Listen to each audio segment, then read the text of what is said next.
a boy who lived his entire life in misery trained to become a warrior and participate in battles to protect his kingdom. Along the way, he faced difficulties but never gave up on achieving his goals, pushing through to the very end. However, what this warrior did not expect was that the battles would grow increasingly intense, forcing him to face unimaginable enemies alongside other formidable warriors. This made our hero long for a chance to go back in time and try different approaches, though he never imagined his wish could come true. The story begins with a glimpse of a world that is doomed. Companions who went through hell and came back. The 10 strongest knights who guard the continent. They exhausted all their life force and mana, and above the vast stretches of contaminated land, only death remained. All these horrible events were caused by a single entity, a demonic and relentless creature, one who felt no remorse for its actions. It was called the Demon Commander of Gluttony. The monster stares at the protagonist, confirming his name is Tiny, and admits that he is strong. However, it states that the protagonist should know his strength is far from sufficient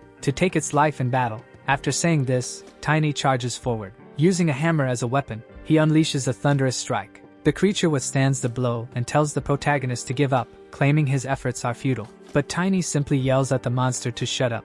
Meanwhile, he continues attacking, this time using the meteor summon. After striking the monster, Tiny calls it a noisy bastard. He does not stop attacking, using all his strength against this enemy. After a while, he finally gains some peace, having defeated the creature. But he believes he will die alongside the enemy, because even though he won, he was severely wounded. Not only that, but his mana was also completely depleted. He reflects that everything was wrong from the start, and recalls that mana training was knowledge exclusive to distinguished knights and the nobility. For this reason, he had to overcome countless setbacks, advancing slower than everyone else, climbing to the top of the knights from the very bottom. Tiny always believed he could overcome these challenges, but now he wonders if that was truly the case. Thinking that if only he had trained with the proper methods from the beginning, he could have saved the continent and everyone in it. Now all his mana is gone, used up to defeat the Demon Commander of Gluttony, a tremendously powerful foe. However, this was only the 7th of all the commanders, prompting the protagonist to wonder just how strong the other commanders and the Demon King are.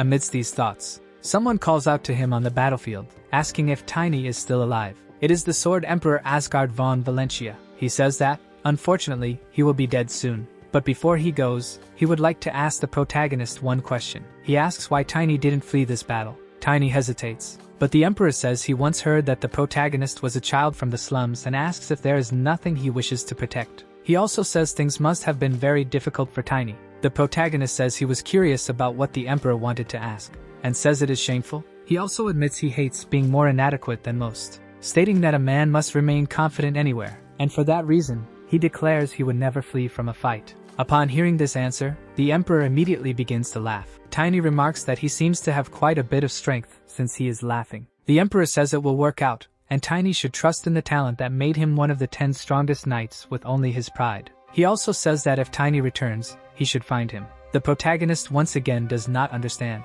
but the Emperor says that if Tiny recklessly visits him in the past, his younger self probably won't believe this story, so he reveals a secret to Tiny, saying his daughter's birth name was Lila. It came from the name of the flower he and his wife liked. However, he confesses that he never truly liked that flower, claiming this is the most important part, and Tiny must not forget it. He also urges the protagonist to find him as quickly as possible. Tiny has no idea what is happening, but he notices his consciousness fading and assumes he is dying. However, he suddenly wakes up and sees that the room around him looks familiar, making him wonder if he is dead or dreaming. However, he cannot believe he is going through all this again. This is because this is a past where his sister's body was taken right after she passed away. After his sister was gone, they came in. Tiny gets irritated whenever he thinks about Irina, who hid the gold ring, but he quickly remembers that it was actually him who hid it, and his sister was beaten while trying to protect him. He recalls some guys showing up, saying they almost messed up Wolf because of her, and they wanted to teach her a lesson so she would never do it again. At that time, the guys showed up and beat her up. The protagonist thinks he barely survived with his fragile body, and his sister died while taking care of him, even though she was injured. However, what he thought was a distant memory resurfaces in his mind. The men show up and, with just one kick, knock Tiny's sister down, boasting about it. Even knowing she was dead, they didn't stop. And, as if that weren't enough, they even tried to take her body. One of them hesitates to do it, but the other says there are some sick guys who like dead bodies, and fresh organs can fetch some money. Still a child, Tiny tried to stop them, but he thinks he cannot protect her, even in his dreams. Lying in his bed, he tries with all his strength to move. Suddenly, his arm starts to move, along with an energy that arose in his body. With that, he got what he wanted and advanced toward the bad guys. Shortly after, the protagonist managed to strike one of them, in such a way that the man felt the impact, and he couldn't believe what he was witnessing. Then, he gets up with his companion, saying that this boy must have a death wish. The two gang up to beat the protagonist, saying he wasn't allowed to leave his bed. Young Tiny resisted because he only wanted to protect his sister. After beating him up severely, the men give up on taking the body due to the boy's persistence, and ironically they tell him to have fun with his dead sister. But now the protagonist realizes this is different from his past, because the ending of the nightmares he has had until now has changed. He is unsure why the sudden change, still believing he is in a dream. He also remembers that he couldn't manipulate mana at this age. Then, he recalls the Emperor's last words, and starts to believe that he really was sent back to the past. Tiny begins to realize he is not in a dream, because now he imagines he can change his future. Tiny doesn't believe he can manipulate mana at this age, but he starts to believe it when he sees his powers in action. Soon, he concludes that the Emperor indeed sent him to the past, and he realizes this is truly not a dream. Then, he says the old man made a mistake in sending him now because he wished to be a bit further ahead, precisely because, at this time in his life, his body is still fragile. The protagonist is aware that he is just venting uselessly, and the Sword Emperor was not confident in his own power.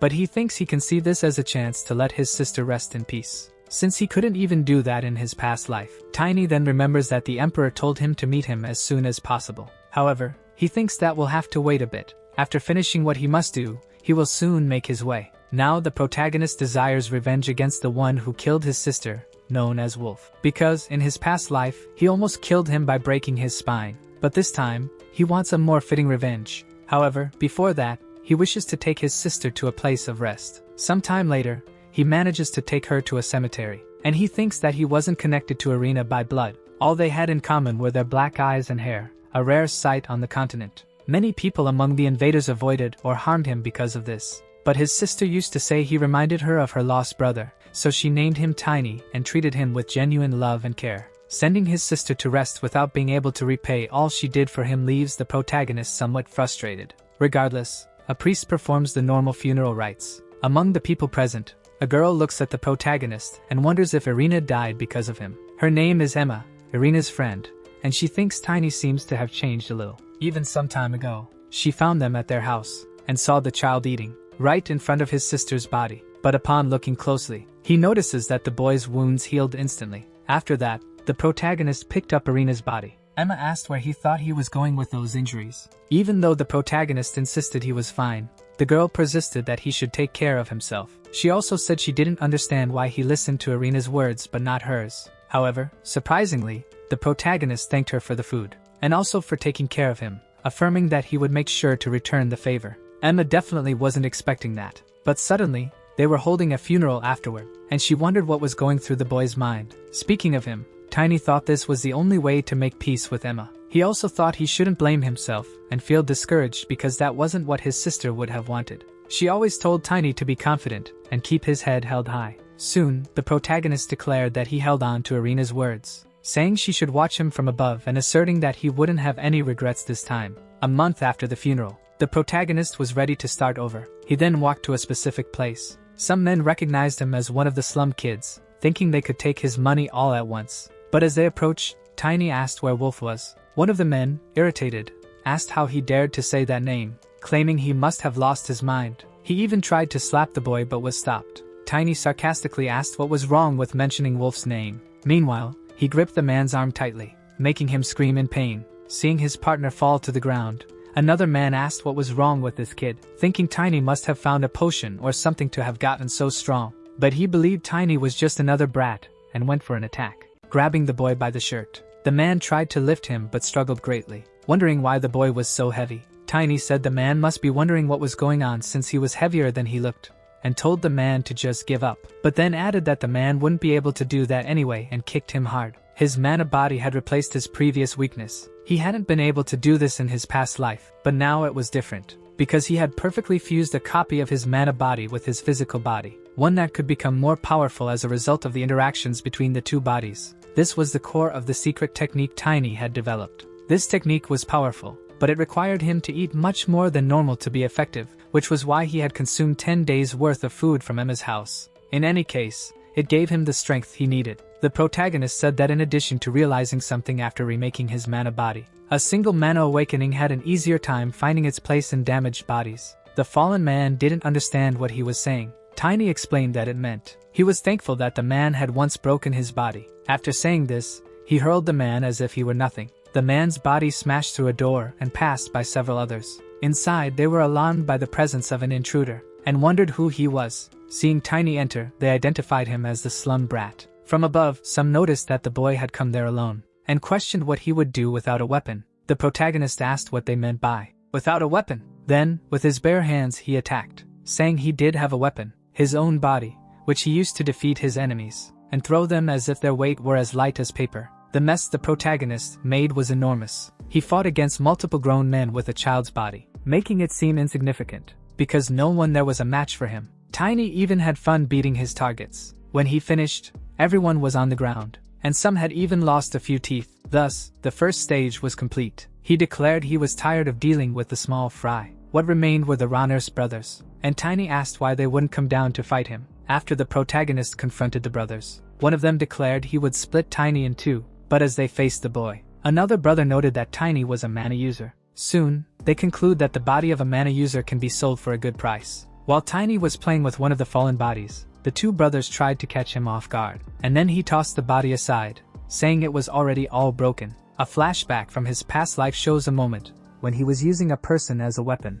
One of his superiors called him crazy and asked him to show some class, but Tiny asked how he could possibly do that. Then the superior said that instead of using a cheap trick like that, he could learn hand-to-hand combat. Back in the present moment, the protagonist thinks that with this, he should be able to maintain his dignity. So, he waits for the brothers to approach, and immediately after he dodges their sword strikes. After that, he steps back a little, making one of the enemies realize that Tiny was able to predict their movements. In turn, Tiny takes the opportunity to land a solid punch on the enemy's face. This amazes his brother, but soon after, he was the next one to fall. Their fight didn't last long, as the protagonist easily defeated them both and went straight to Wolf's room. The leader of the invaders asks who the boy is. In his past life, the protagonist did something similar. At the time, he was older, and when he encountered Wolf, who was a pimp in a remote area, he belonged to the Beastman tribe, considered the best among the demi-human races. Among them, the pure silver werewolf was special, since he had a trait usually found only in the direct bloodlines of the Beastman royal family.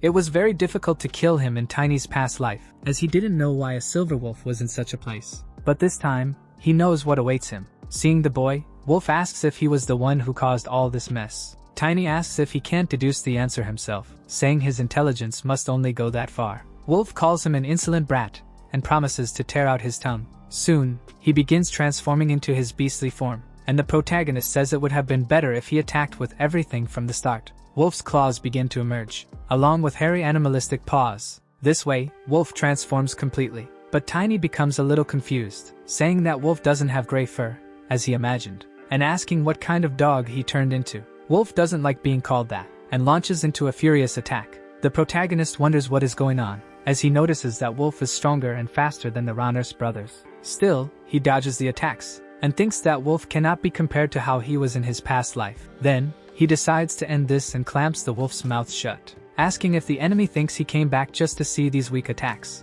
With that, Wolf is left in shock. Not only that, but he starts bleeding due to the strength the protagonist applied. Tiny has an advantage, as he once heard from a Beastman companion how to handle their kin in berserker mode. Then Wolf becomes even more furious. However, the protagonist manages to dodge all his strikes. He thinks this is why the Beastman companion said that beating is the best treatment for a rabid dog, which is exactly what Tiny does, but he tells Wolf not to die yet, as he wants to beat him to death. The Beastman companion used to say it's fine to hit them a little since they have excellent regenerative abilities. Knowing this, the protagonist doesn't hold back his strength, and takes the opportunity to beat the enemy severely. But as he comes across a wall, a crack reveals a magical seal. Immediately, Wolf returns to his normal state. Tiny then asks if he has come to his senses. Scared, Wolf asks why the boy is doing this to him, but the protagonist simply tells him to shut up, saying this won't end with just his spine this time. He also tells him to beg for forgiveness for what he did to his sister. After feeling satisfied, Tiny says to his sister that he hopes he gave her some comfort for her pain, He tells Wolf that if it were up to him,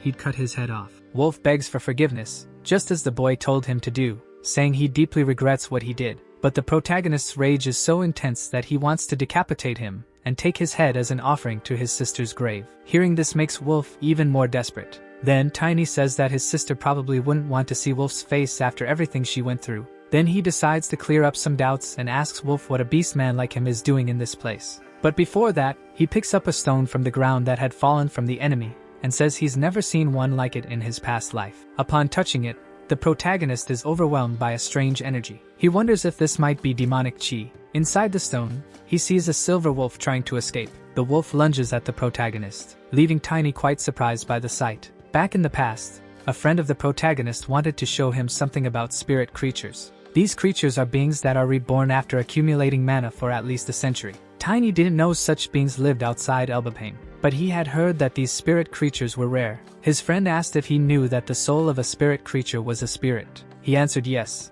even though he wasn't a spirit tamer. She then asked if he knew what the quintessence of a spirit was. As she spoke, she held a stone in her hand, similar to the one the protagonist now held. Back in the present, he wondered why a werewolf possessed such a precious item. Tiny also thought it was in a strange state since this object was emanating demonic chi, which was typically found in demon spirit stones. Regardless, he knew he needed to deal with this strange thing in the form of chains. So, he punched the spirit creature. With that, the chains broke. In the protagonist's mind, some scenes appeared. Scenes he identified as the spirit's memories. He wondered why, in the memory, the spirit was surrounded by strange individuals. He also noticed that all of them had demonic chi, and they were using it to fight the creature. Even as it tried to resist its enemies, the spirit wolf couldn't defeat them. With knives infused with demonic chi, they attacked the wolf and managed to bring it down. After that, the protagonist saw that they were after the spirit stone. He also saw that a boy held the stone and handed it to another member of the group. The one who received it transformed into a werewolf. This way, the protagonist realized they were creating beastmen by making them absorb spirit stones. It became clear that Wolf had been a child transformed in this way, but since the protagonist arrived too early this time, Wolf hadn't fully absorbed the power. That's why Wolf appeared different from how Tiny remembered him. Then, the spirit wolf tried to attack Wolf, but the protagonist stopped it, saying that this guy deserved a more miserable death. He realized the spirit understood him and thought it was incredible since he was sure he had no talent for taming spirits or animals. But he remembered his friend saying that it was possible for a human to become a spirit tamer as long as they had a pure soul and enough mana. However, she had also said that only young children were pure enough to do so. Now he realized he had returned to his childhood state. However, he didn't think he was pure in the way his friend Estina had described. The wolf stared at him and approached the boy. Tiny realized the wolf believed that when he broke the stone, his mana entered the spirit stone, filling the broken part of the spirit stone. This was why they could communicate. As a result, Tiny asked if he could make a contract with the spirit wolf. The spirit answered yes, so the protagonist agreed to form the contract. Unlike magic, this didn't require him to focus on the spirit, and as long as the protagonist supplied the wolf with enough mana to survive, it would be a valuable ally, and most spirits grew stronger as the spirit tamer's strength increased. This was one of the reasons why Estina was one of the best among the 10 knights. But now, the protagonist realized the wolf wanted a favor, as it sought to use him to fulfill its revenge. Tiny said it wasn't a big deal. He explained that he was already planning to kill everyone connected with demonic chi. He knew the final step in contracting a spirit was deciding its name, so he wondered what he should call the wolf. Noticing that the animal had fur as silver as the moon, he decided to name it Lunar Wolf from now on. By the way, he wondered who was behind this man transforming others into beasts with spirit stones. Seeing that he had demonic chi, they might be what the protagonist described as them, the demon worshippers, fanatics who rejected God and worked for demons. They had caused chaos in the world even before the Demon King's army appeared. Tiny had been stuck in a labyrinth during that time, so he didn't know much about it. Wolf is still begging for mercy, but the protagonist tells him to shut up and asks if the boy who gave him the spirit stone was a demon worshipper. But Wolf can't even respond, as he is out of his mind. The protagonist then asks the Lunar Wolf to wake him up. With a roar, Wolf snaps back to reality, and the protagonist repeats the question. Wolf mentions an organization, and the protagonist demands more details. However, the deranged man is not thinking straight. He says the organization won't let Tiny get away with this thing so easily. He also claims that he himself was just a test subject for them. Finally, he starts to mention the great power they possess. But before he can finish, his head explodes. Even the protagonist is surprised. He hadn't expected they would place a spell to prevent Wolf from revealing secrets, though, upon reflection, something like this had happened before. In the past, Tiny had thought Wolf was referring to his subordinates on the first floor when he spoke of the organization coming after him. When the protagonist dealt with those men, they didn't even know Wolf was a beast man.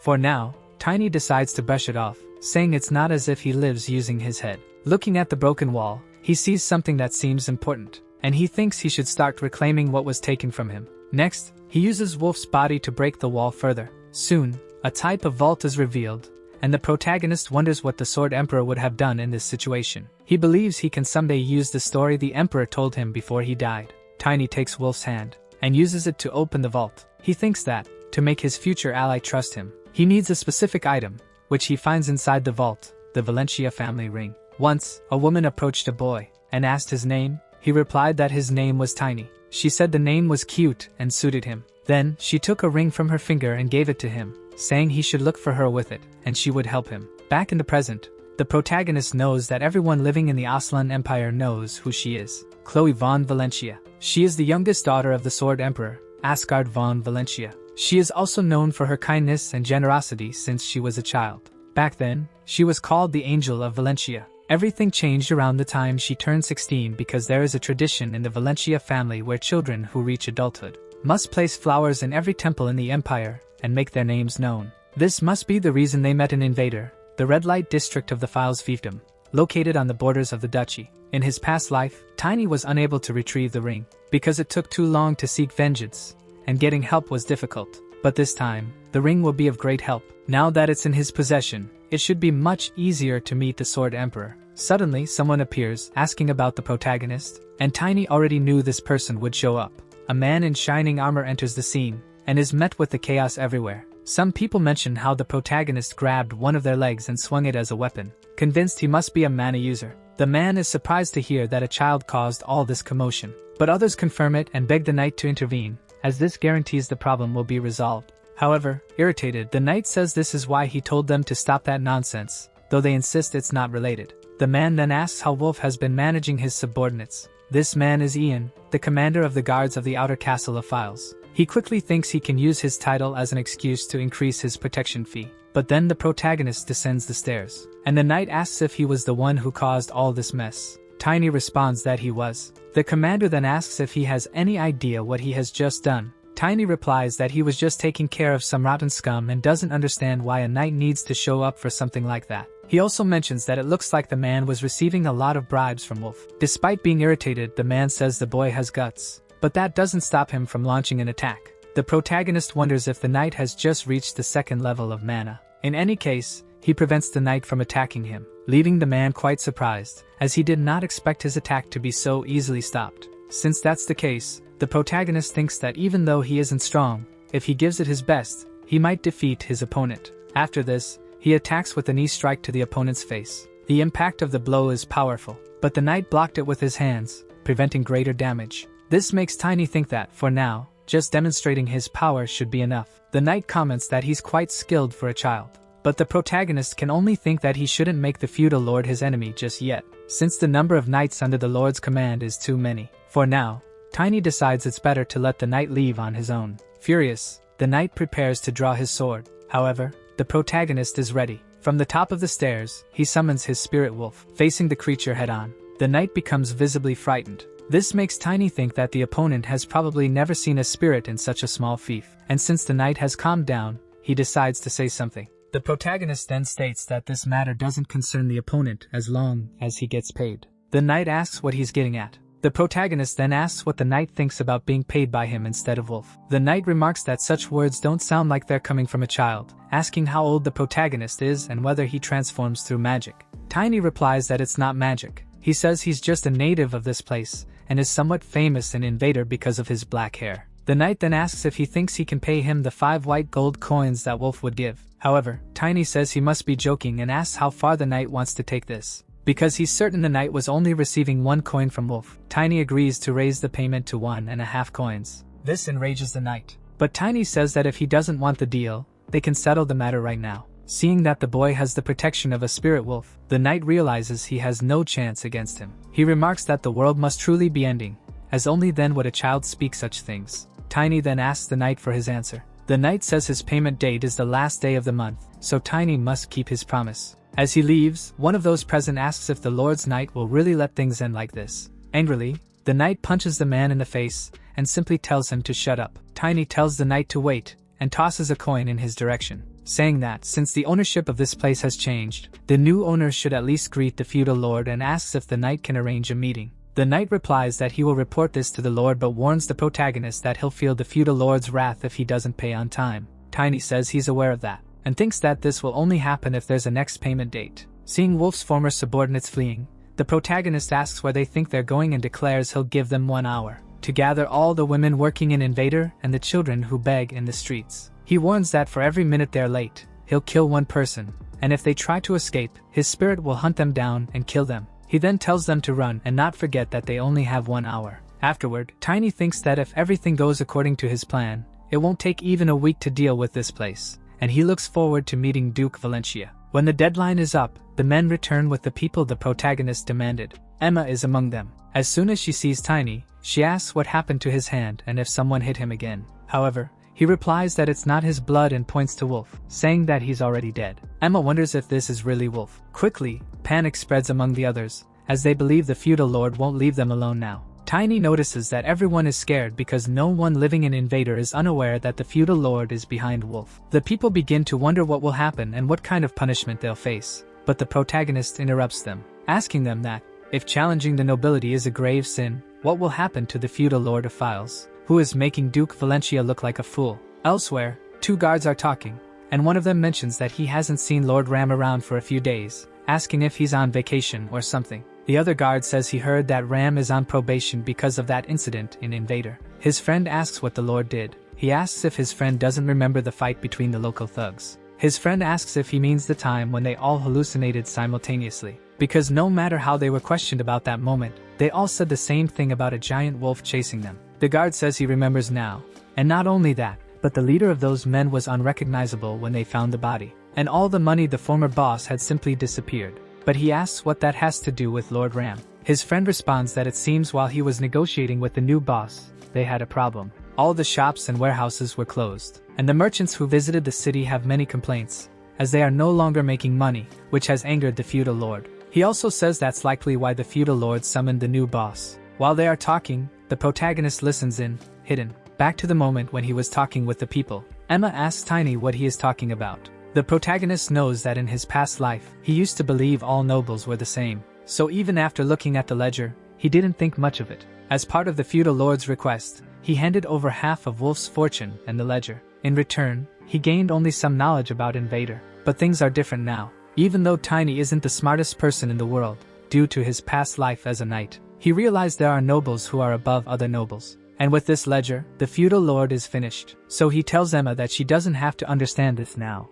as it's not very important. Tiny says the most important thing now is that no one in Invader has to worry about Wolf anymore, and everyone there is free. Emma asks if this is true. The protagonist confirms it and says that if they want revenge or need to vent, now is their last chance. Then he points to Wolf's body. Soon, Emma remembers all the terrible things he did, and anger overtakes her. With that, she takes the opportunity to vent her rage on the corpse. Emma says she was the daughter of a prosperous merchant, and after Wolf ruined their lives, her father couldn't survive. Seeing Emma act this way encourages the others, who also want revenge, especially for those who died after being beaten by Wolf. The furious women vent their anger on the dead body. Meanwhile, Tiny thinks he has no talent for comforting people. Moreover, it doesn't suit his style of repaying a debt, because he believes this won't be enough to heal all the wounds. Even so, he opens Wolf's vault and tells them they can take as much as they want, figuring there's nothing better than money to help a bit with the process. Tiny says that this money belonged to Wolf, and any woman or child who is forced to stay in Invader should take the money and leave. They don't understand why he is offering this.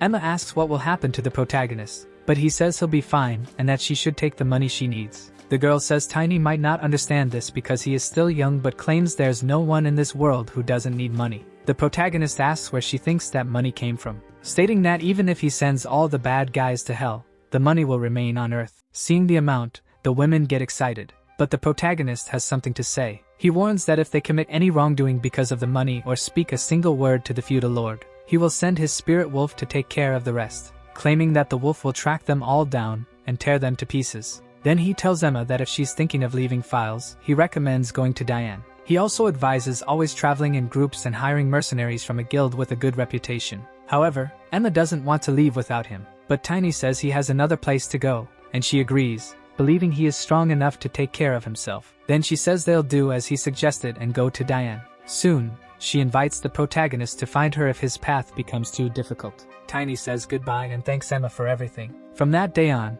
Tiny decreed that the red light district of Files, Invader, is closed. Back to the guards reminiscing about what happened, Tiny introduces himself. They see the boy and ask how long he's been there. They say this is the place where the Lord lives, and an ordinary civilian shouldn't be sneaking around. But one of them asks how the boy knows the name of the new boss. Tiny responds that he is the new boss. To prove it, he shows his wolf to the guards. They immediately run inside. After that, he manages to stand before a noble, but since he has the body of a child, he has to deal with others looking down on him all the time. The Grand Master of the Files Order of Knights, Kron, says he heard from Ram about Tiny but thinks the boy is quite young. Tiny simply asks if it is the local etiquette to keep their guests waiting while they observe them. The Grand Master soon becomes irritated and says the boy needs to know where he is. The protagonist says the same to him, telling the man not to mess around pretending to be superior to the feudal lord. He also says that he is a guest of the feudal lord, and despite knowing this clearly, the Grand Master is trying to point his sword at him.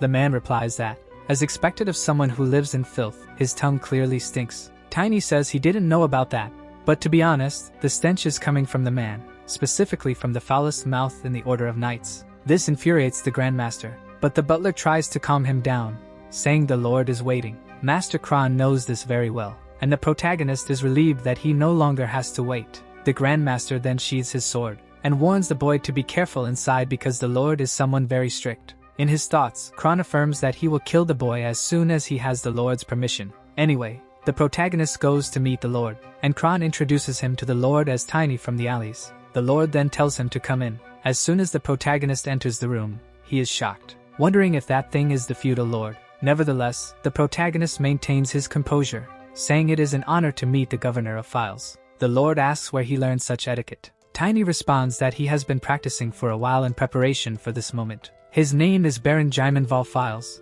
and after this, the Lord says the protagonist is very good at pretending to be a gentleman. Tiny hears this and thinks he can't get used to it. He also wonders if this is the same feudal lord he once knew. He remembers that back then, the Lord was addicted to drugs, so he wonders if this was the Lord's appearance before he started using drugs. But putting that aside, the Lord was a noble in his past life and still is one. In any case, the account book going to the Duke of Valencia will be his undoing, thanks to the protagonist. Regardless, Tiny wants his proper revenge this time, and the Lord says it seems the protagonist does not show the same courtesy to Master Kron. Tiny asks how the attitude of someone toward his master and toward one of the master's servants could be the same. He also says he wishes to be one of the Lord's servants. The Grand Master can't believe what he's hearing. But in other words, the Lord says the protagonist considers the Grand Master his rival, and to him, it seems the protagonist has great ambitions. However, he asks if the protagonist is sure he is young, suggesting he might be a half-blood elf or dwarf. Tiny, in turn, responds no and claims to be only 13 years old, which surprises them. The Lord, however, says it doesn't matter, as the protagonist is now before his eyes. But for someone who wishes to be his servant, he states that the protagonist stole his money, and asks if the boy would mind explaining this. Tiny responds that he did it for the Lord's own good. The Lord says he thought the boy was clever for his age, but it seems he still doesn't know how this world works. In turn, the Grand Master says that if the Lord wishes, he can eliminate the boy right now. But Tiny asks if the Lord knew that the Duke of Valencia has started a crackdown on drug trafficking and prostitution. This leaves the Grand Master extremely surprised. The protagonist claims to know that the Lord is aware Miss Valencia visited his land and acquired this information from her company. Tiny says he just wanted to clear things up for the Lord before it turned into chaos. He thinks this is the truth, so it doesn't matter if the Lord investigates it personally. The Lord says he heard about it during the coming-of-age ceremony for the youngest daughter of the Valencia family. They were planning something big. After that, the Grand Master tells the Lord that all of this is just the false ideas of a child and that Valentino is full of brothels. But the Lord interrupts him, telling Kron not to overstep boundaries, so he apologizes. Then the Lord says that if the protagonist is telling the truth, despite the rough methods, it is something to be praised. Tiny thanks him, but the Lord says there is one more thing he needs to confirm. He states that he knows the boy controls the spirit of a wolf. He asks if it is a spirit the boy stole from the spirit wolf stone. The protagonist wonders how the Lord knows that. but then the lunar wolf manifests, and it uses its aura to make the protagonist see through the Lord. With that, he can perceive a circle made of demonic energy surrounding the man. Soon Tiny imagines this can only mean that the Lord is a black mage. He knows that demons never lend their power without sacrifices. A second circle mage is certainly a lunatic who has already killed hundreds of people or made sacrifices. Tiny remembers that one of the guys who wanted to take his sister's body mentioned something about this. Not only that, but when he faced the brothers at Wolf's house, they also mentioned something similar. With that, he concludes that the Lord is the one who has been buying bodies from the invaders all this time.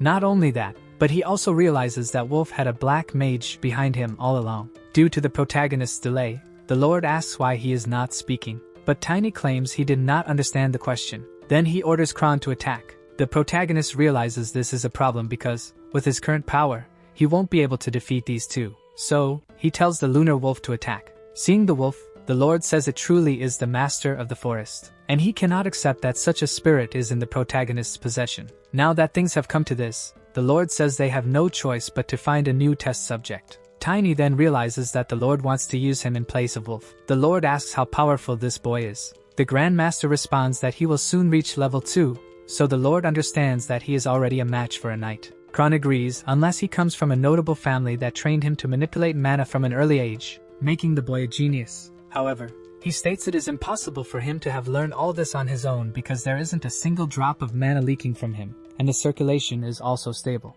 The protagonist says he learned this due to a secret legacy from his family. Soon, the Lord asks if the boy can answer him correctly now. Tiny thinks he should simply say that someone taught him this, as he knows they wouldn't believe him if he said he developed it on his own. So, he tells the Lord that he learned it from his distant relatives before coming to Files. He also says it is a breathing technique he learned in childhood, and as his strength grew, he realized it was a special method. In his thoughts, he wishes the Lord good luck trying to guess whether what he just said is true or not, because he knows the Lord accepted refugees from everywhere to increase the income source of the invaders, and it will be impossible to track his records. After that, Tiny says that the fact he is standing in front of the Lord would be proof of his words. Then the Lord says he will trust what the boy says, making the protagonist think it was easier than he imagined. But then, the Lord says the only certainty is that he will judge. The protagonist doesn't know who he is. Even so, the Lord tells him to stay around for a few days. Since he killed Wolf, some things are causing problems. Then the Lord states he will have to pin the blame on someone.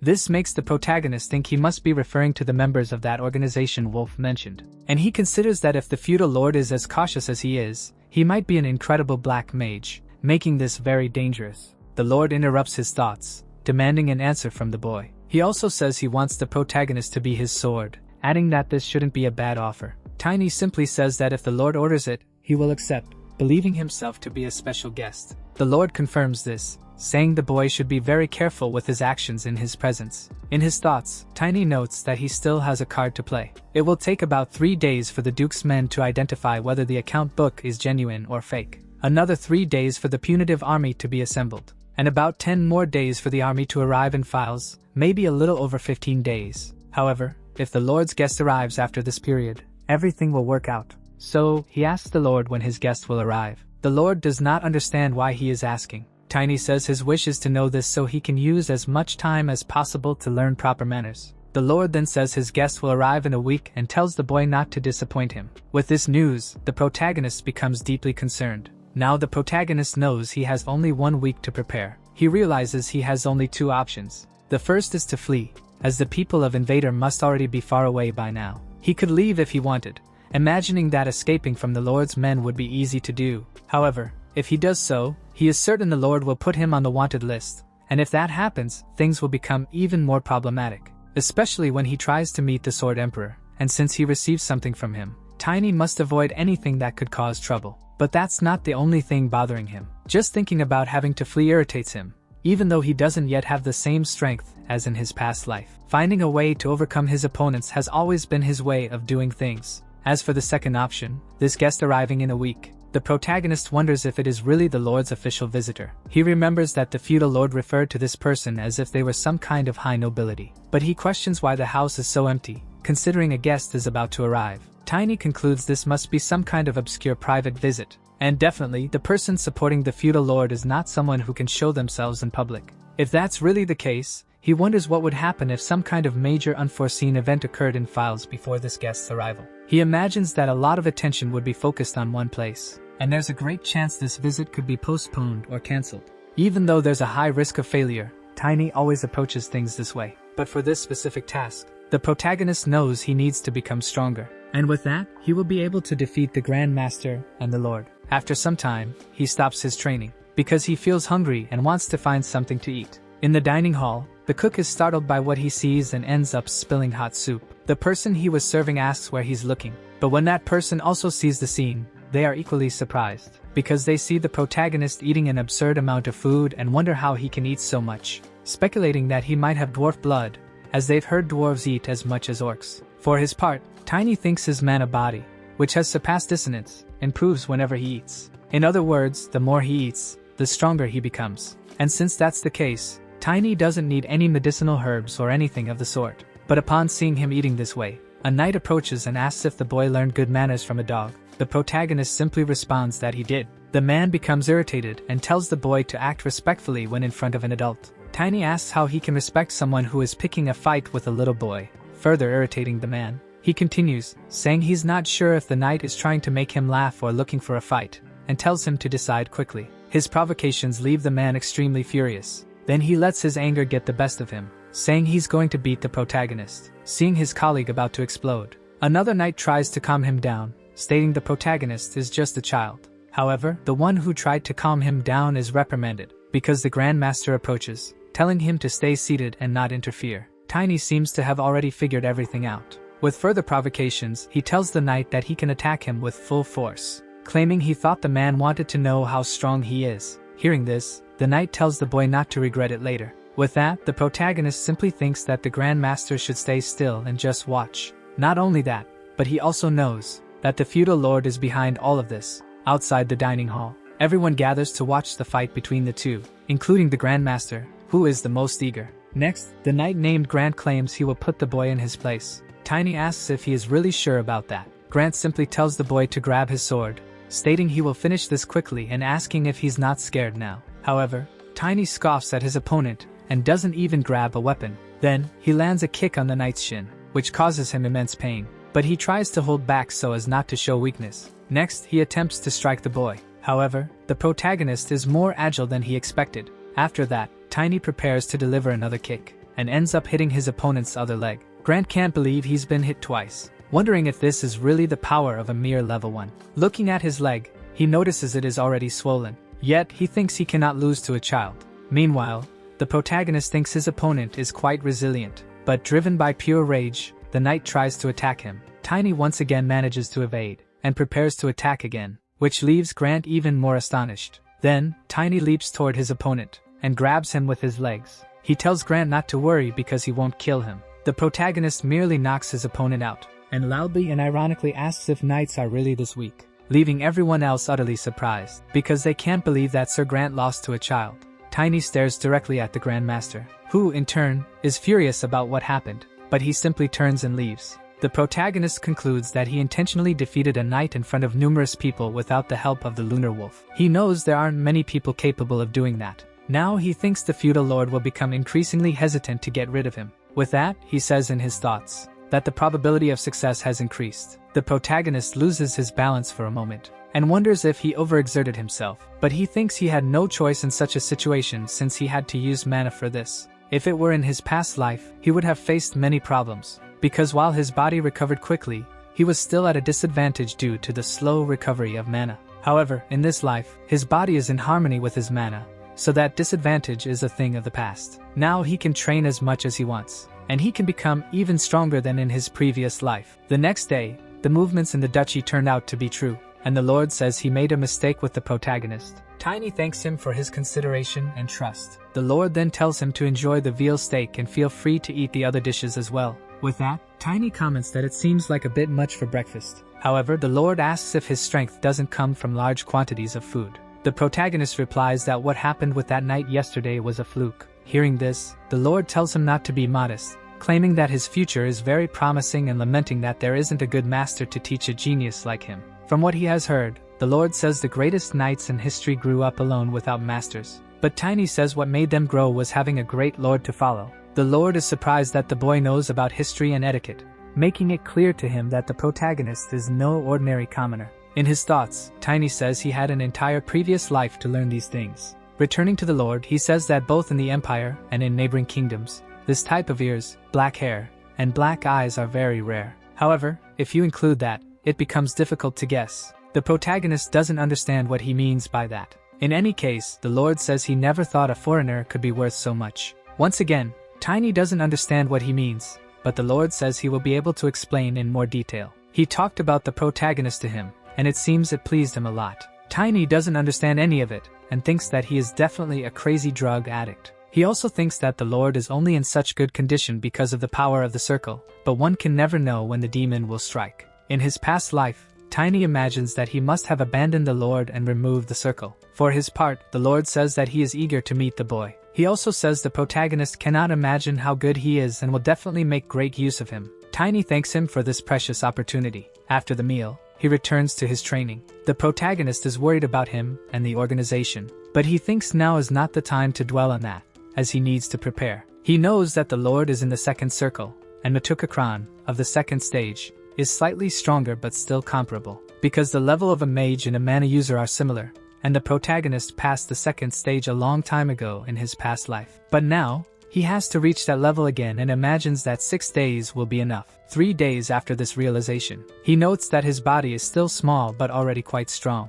Just as much as his strength and weight were compressed, his elasticity has increased, and his movements are even better than in his past life. It seems that Tiny has rebuilt the foundation entirely and thinks that perhaps the problem was his monstrous size. In his previous life, he only wanted to be big and strong, and his body, connected to his mana, responded to that unconsciously. The harmony between his body and his mana was broken because he grew too large. But now that he has reverted to a child state, he concludes he doesn't need to be so big to be strong. While training, however, he notices some movement. A few guards appear and identify him as the boy who defeated Lord Grant. They then leave, saying it's better to return later. Tiny feels grateful that they are avoiding him, giving him more space to train. After eating heavily for 3 days, and training for hours with the dummies, everyone eventually loses their curiosity. Now, they slowly start avoiding him. However, the captain approaches. The protagonist asks what he wants. The captain tells Tiny to follow him because the Lord has instructed them to give the boy a weapon.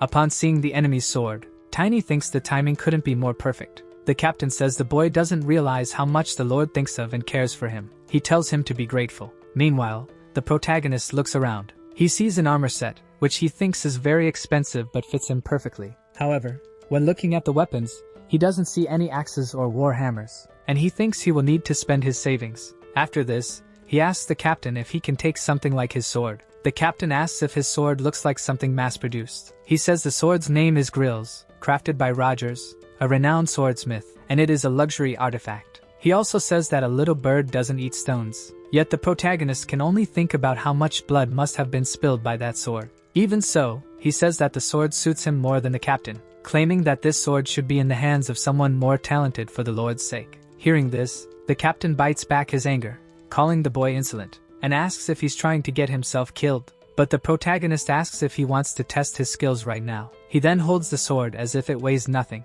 saying that if he loses, he will hand his head to the opponent on a platter. As if the captain wasn't furious enough, this provocation makes him attack the boy with all his strength. Outside the armory, the guards only hear the commotion and listen to the protagonist apologizing, saying he'll be more careful. But then the boy walks out of the room, and though injured, he is carrying the sword he wanted so much. The guards who see this wonder if Captain Kron hit a child, thinking that even though Tiny is exceptionally skilled for his age, this will be a problem. They also wonder if it's true that the captain dislikes this boy, as rumors suggest the protagonist might even take the captain's place in the future. Still, they think it's wrong for a captain to hit a child. But in any case, they decide it's none of their business, and go about their lives. As he walks through the corridors, some maids, upon seeing the protagonist injured, ask what happened to him. Tiny replies that the captain said they were going to fetch a weapon and he agreed to go with him, and then this happened. The maids then tell him to go rest and call them if he needs anything. Back in the Lord's chamber, he asks what is happening with the sacrifice. His servant replies that it is secure,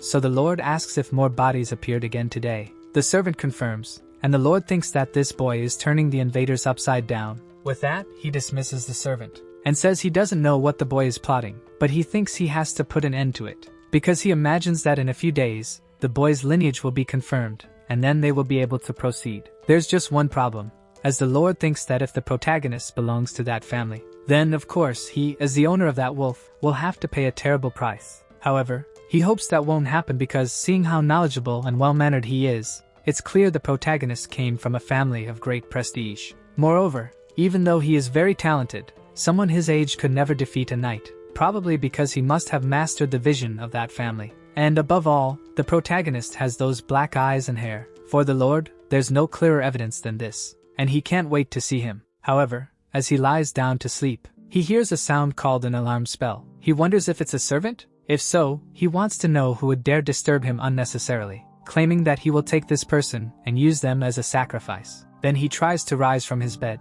but soon after, he sees someone approaching with a sword, and unable to defend himself, he is struck directly. The Lord can only scream in pain and spit blood. Tiny, who attacked him, says this is divine punishment. Even injured, the Lord asks why he was attacked, but the protagonist doesn't care and stabs his heart, until the Lord bleeds to death. Afterward, he leaves the Lord's chamber, and leaves the sword embedded in the body. The next morning, at dawn, one of the maids finds the Lord's body and screams. Thus, the other servants also gather, and some notice that the Lord was a black mage. One of the knights says that the priest was already there and mentioned he could detect demonic energy, so he would report it to the parish. His name is Glenn, a member of the Philia's Knights, and he says an investigative team from the Empire will be sent soon. Another guard asks why the Lord's body remains like this. He thinks it has already been several hours since the Lord died, because they say the bodies of black mages rot immediately after death. They find this situation horrible and wonder why the Lord made that choice. Glenn thinks the Lord abandoned the lineage and honor of being an imperial noble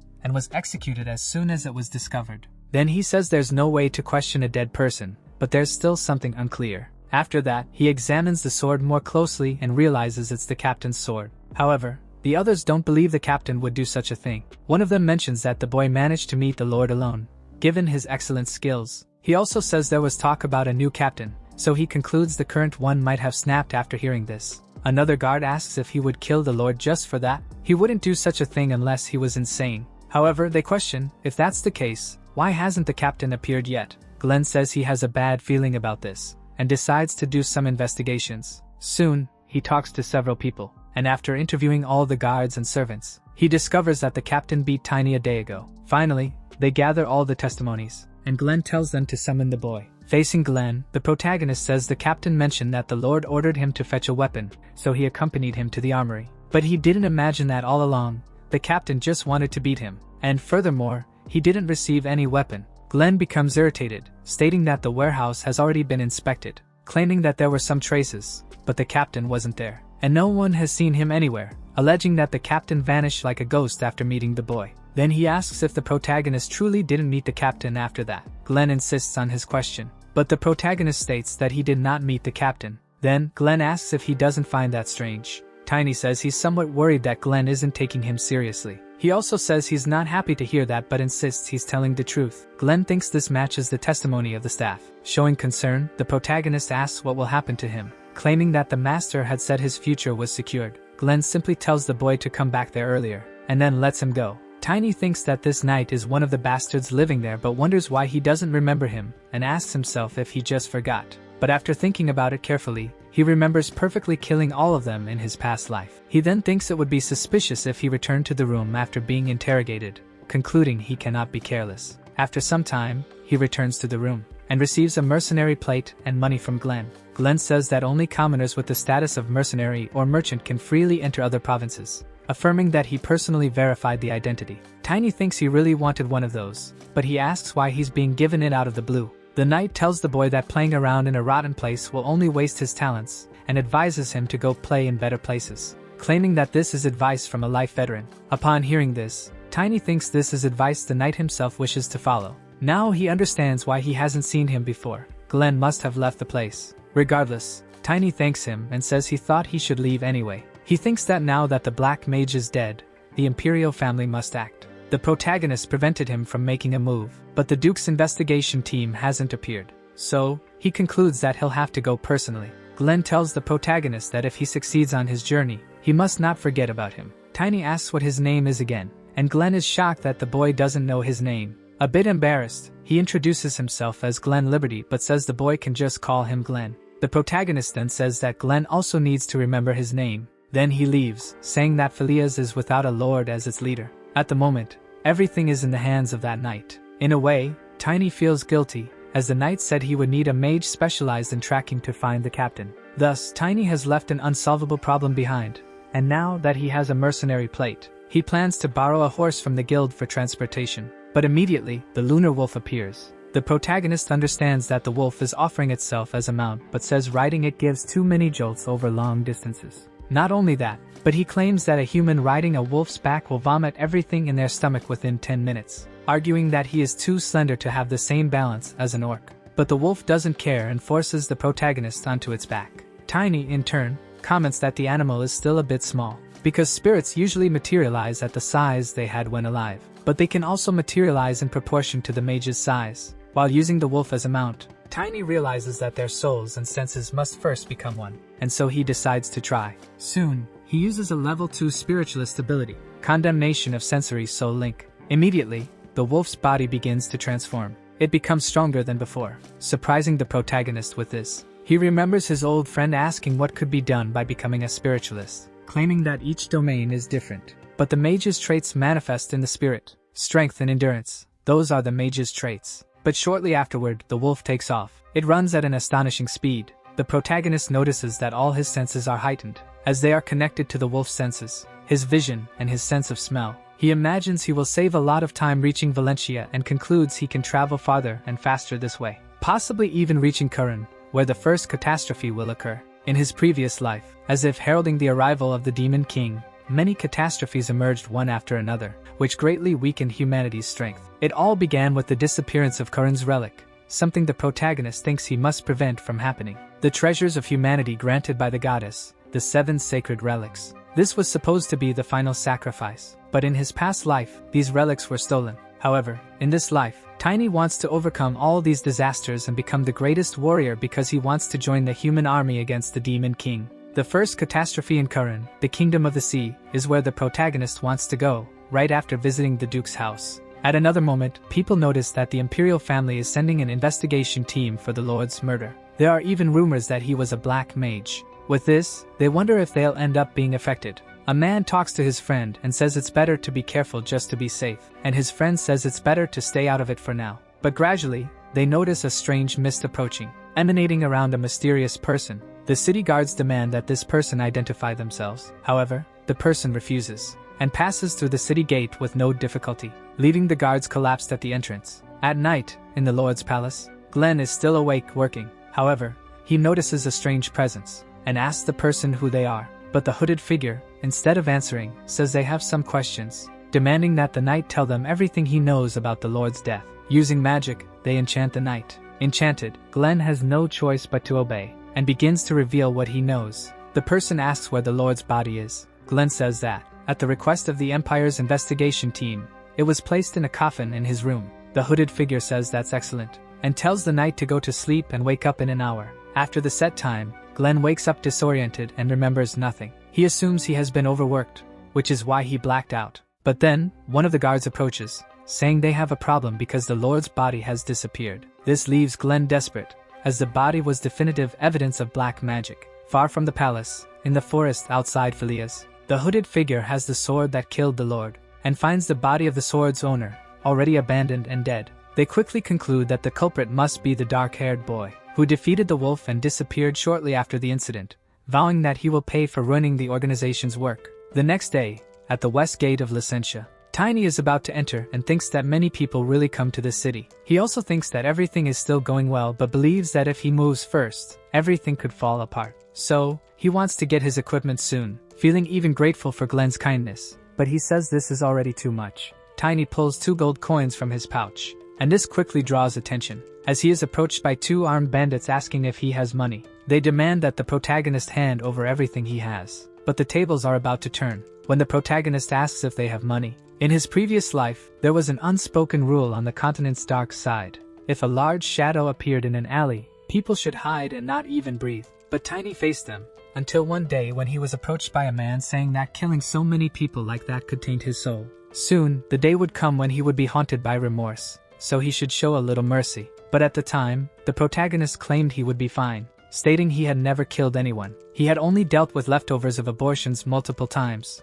Back in the present, he faced several local bandits and collected their money. One of them curses the protagonist, saying they are from the Rufus family, the Knights. But Tiny claims they are so weak he has never heard of that name. Angry, they try to attack him again. In response, Tiny throws the bag of gold at one of their faces, and as the bandit is thrown back, his companion trembles, knowing he's next. Immediately, the protagonist lands a kick right in his face, and with the impact, he is also thrown back. With all the bandits lying on the ground, Tiny approaches the gold bag and picks it up. Seeing this, one of the bandits says his brother won't let this slide. But the protagonist is only interested in the amount of gold he got and even laughs in their faces. Now that he has the money he needed, he decides to visit a weapons shop. The shopkeeper then presents a leather and iron armor made in the southern mountains, claiming to be resistant to most arrows, which Tiny says seems quite useful. On the other side, some men are talking, and one of them says that, anyway, they can't get close, but the other says they can watch from afar. Hearing this piques the protagonist's curiosity, and he asks the vendor if there's an event happening.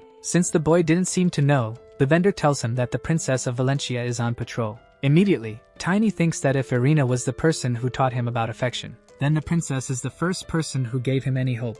Although it didn't end very well, thanks to that hope, he was able to leave Invader. Tiny wonders why these people changed his life, believing that if she can recognize his life, then she will know he is living according to her sister's liking. The last time they met in his past life, the princess laughed when Tiny introduced himself, claiming that his name had nothing to do with him. She even apologized and tried to keep her composure, but she couldn't hold back. Back in the present, Tiny thinks she must have already forgotten about him. However, he states that in this life, he will find her sooner, make her remember, and also secure a meeting with the emperor. Elsewhere, a man says that the city of Licentia is one of the largest in the central region. He is the eldest son of Count Lucent, named Edmund von Lucent. As he walks with the princess, he talks about the city's specialties, but she doesn't seem interested. Accompanied by an entire garrison, they continue walking. Edmund keeps talking about things the princess doesn't care about, but she has to fulfill her duties. So, she says she isn't interested in trade and asks if they could take a look at the poorer parts of the city. This question leaves Edmund very surprised, but the princess says they are also residents of this place. Feeling awkward at her response, he agrees to take her where she requested.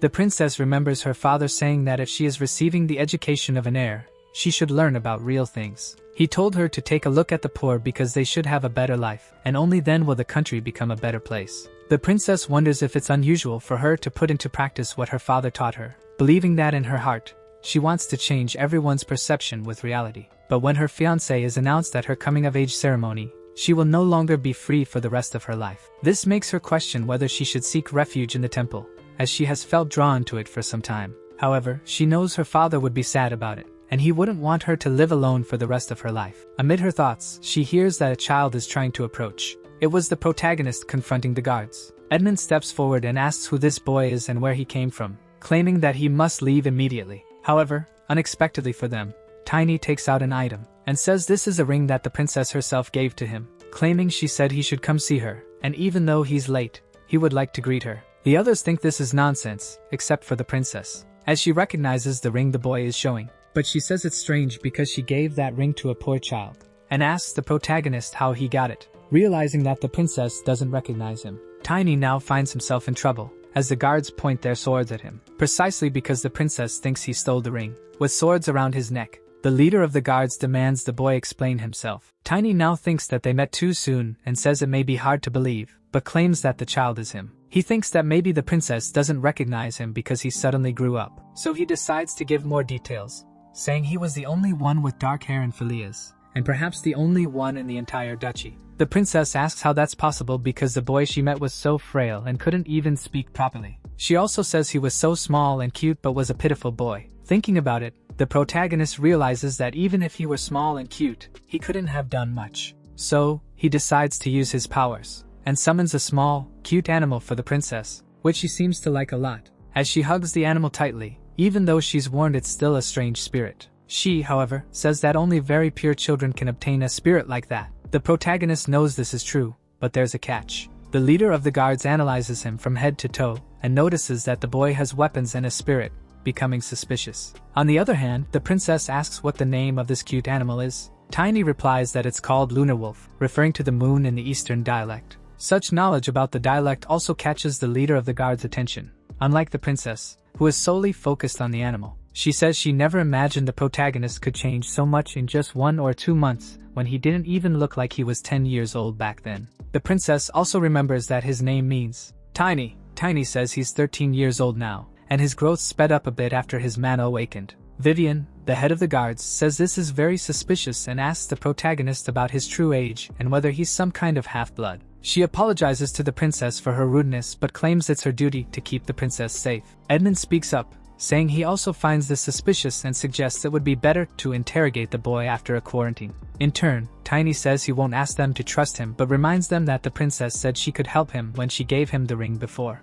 Edmund becomes irritated at being ignored by the boy, but the princess agrees that the protagonist needs her help. Soon, Tiny asks if she thinks he can meet Lord Asgard von Valencia. Vivian, already annoyed, asks how the boy dares and claims he must be out of his mind. Tiny simply asks if they think a boy could do any harm to the Lord of Valencia. He says there are only 7 superhumans on the continent, and one of them is the Sword Emperor, who can wield the power of destruction. Therefore, someone like that could not be harmed by a mere boy. The princess says that the title, Sword Emperor, would greatly embarrass her father, and notes that it hasn't been long since he was listed as one of the 7 greatest knights on the continent. With that, the protagonist concludes that this has yet to happen. Vivian says that this is definitely a title that suits His Excellency. She also states that His Excellency's prestige has spread even to the most distant fields, and she feels relieved that they accepted it well. Next, Tiny says he would like to personally explain to the Duke what happened in Filias, as someone who was involved in the incident. Elsewhere, the princess asks if this really happened, and Vivian responds that it did. She then asks if the head of the guards is hiding anything else besides what Tiny said. Vivian replies no, claiming that the Empire's lord was a black mage, and that it seems someone else is behind it. The princess says Tiny experienced the situation personally and believes his testimony could be a very important clue. Moreover, she knows that Tiny asked to see her father and needs to return home. Vivian asks the princess how long she intends to hold on to that animal, as she is worried the wolf might hurt her. But the princess says it's just a cute thing, which doesn't seem to please the wolf. The head of the guards observes the wolf more closely and is also charmed by it, but she quickly tries to regain her composure. Meanwhile, the princess asks about Tiny. She says she doesn't know and only mentions that young Master Edmund took him, saying he wanted to talk to the boy alone. The princess grows curious about the conversation, but suddenly, the spirit wolf vanishes from her hands. Elsewhere, Edmund says that he and the protagonist can finally talk alone, and asks what the boy's name is again. He replies that it's Tiny. Edmund doesn't like how informal the boy is, but Tiny says there's something more important than that, and asks what Edmund knows about the Black Mage. The young master says he doesn't know anything about that, and claims to only understand why the boy is so arrogant. Soon, Tiny realizes Edmund lied, but the young master says the boy is very disrespectful and seems to lack any manners. Then, Edmund raises his hand to slap the protagonist, claiming he must learn proper manners. However, the protagonist grabs his hand, stopping Edmund from continuing. Edmund becomes very frustrated that he can't free his arm. He states that he will tell the princess about the boy's lack of manners, as he dared to use violence against a noble. However, the protagonist asks what kind of bizarre social status this is and says he'll handle it his way. But he wants to see what Edmund has prepared for him since he called him because he trusts him. Edmund doesn't like this attitude at all, but he tells the protagonist to follow him. Far away, Vivian mounts her horse, because the princess ordered her to go to Tiny immediately. She thought the princess might be exaggerating when she said this since the spirit might disappear if it's far from its master. But she knows Edmund took the boy to the outskirts of the castle.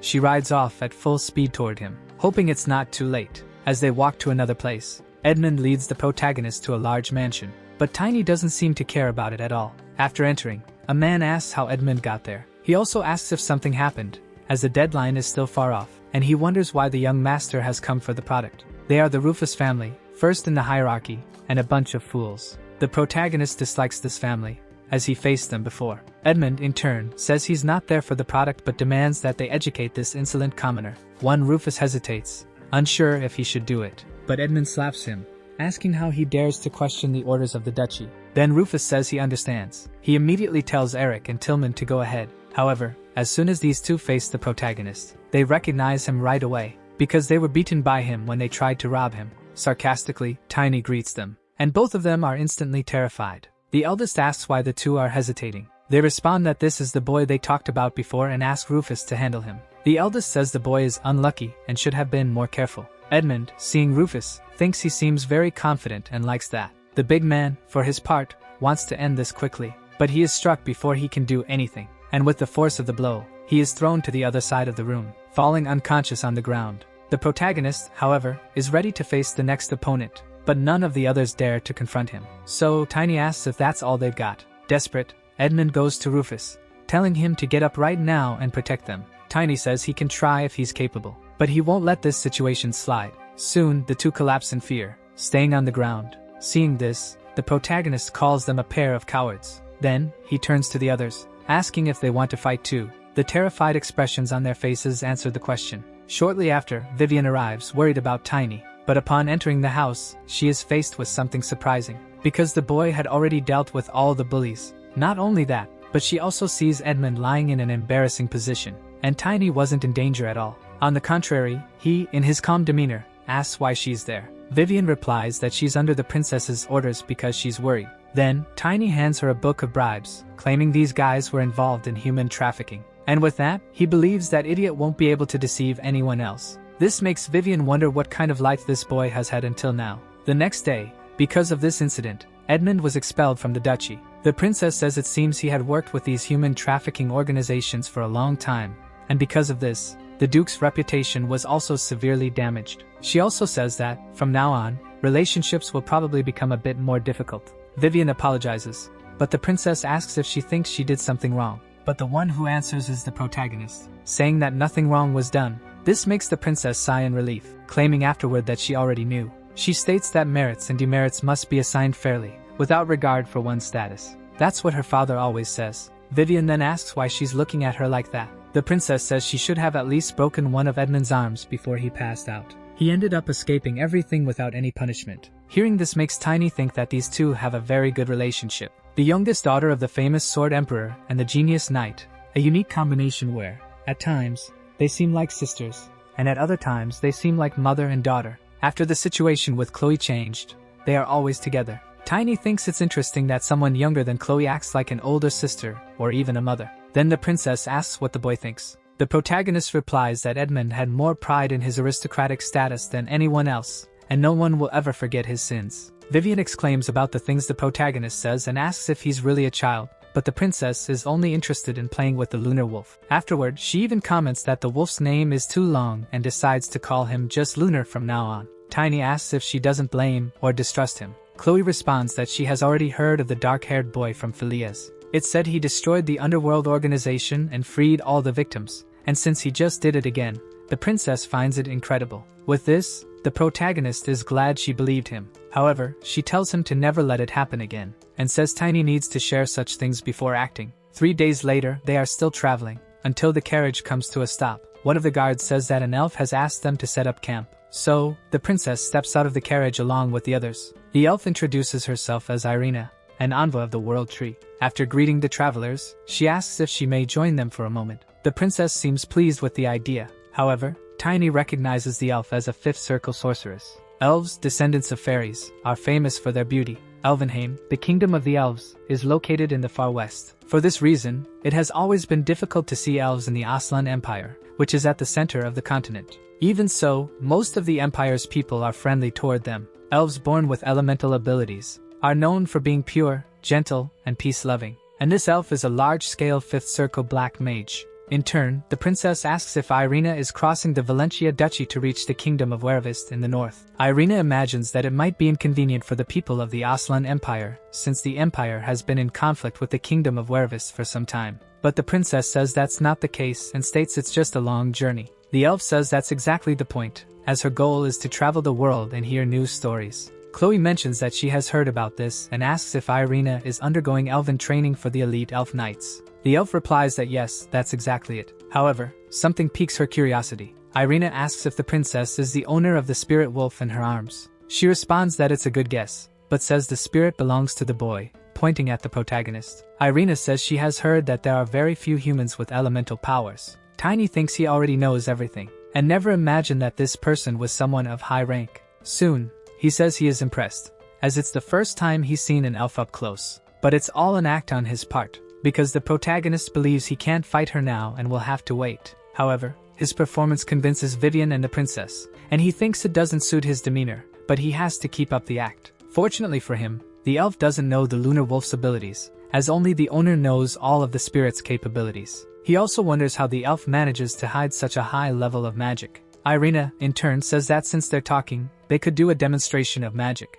Tiny wasn't expecting her to showcase her power outdoors. This reminds the protagonist of his past, where a friend named Argun warned him to differentiate elven powers. Either way, he observes that there are 12 level 3 specialists in total, and 1 level 4 warrior. The stages of a mage's circles and a mana user's levels can be considered equivalent. So, to defeat someone 1 level higher, at least 5 people 1 level lower would be needed. In other words, if Tiny, at level 2, wants to defeat someone from the 5th circle, which is above level 3, he would need at least 100 copies of himself. A single attack from the elf would be enough to defeat him. Thus, the protagonist considers preparing a surprise strike and just needs to wait for a good opportunity, since they have a secret card on their side, the Lunar Wolf. Speaking of which, the wolf jumps from Chloe's lap and goes to Vivian. Seeing this, Irina says he's very cute and that she would also like to hold him for a moment. Then she asks the protagonist if she can, and he responds that she can. He says he won't deny this request and hands over the wolf. But what happens next surprises everyone. The wolf transforms into its strongest form, and the protagonist takes advantage of the moment to attack.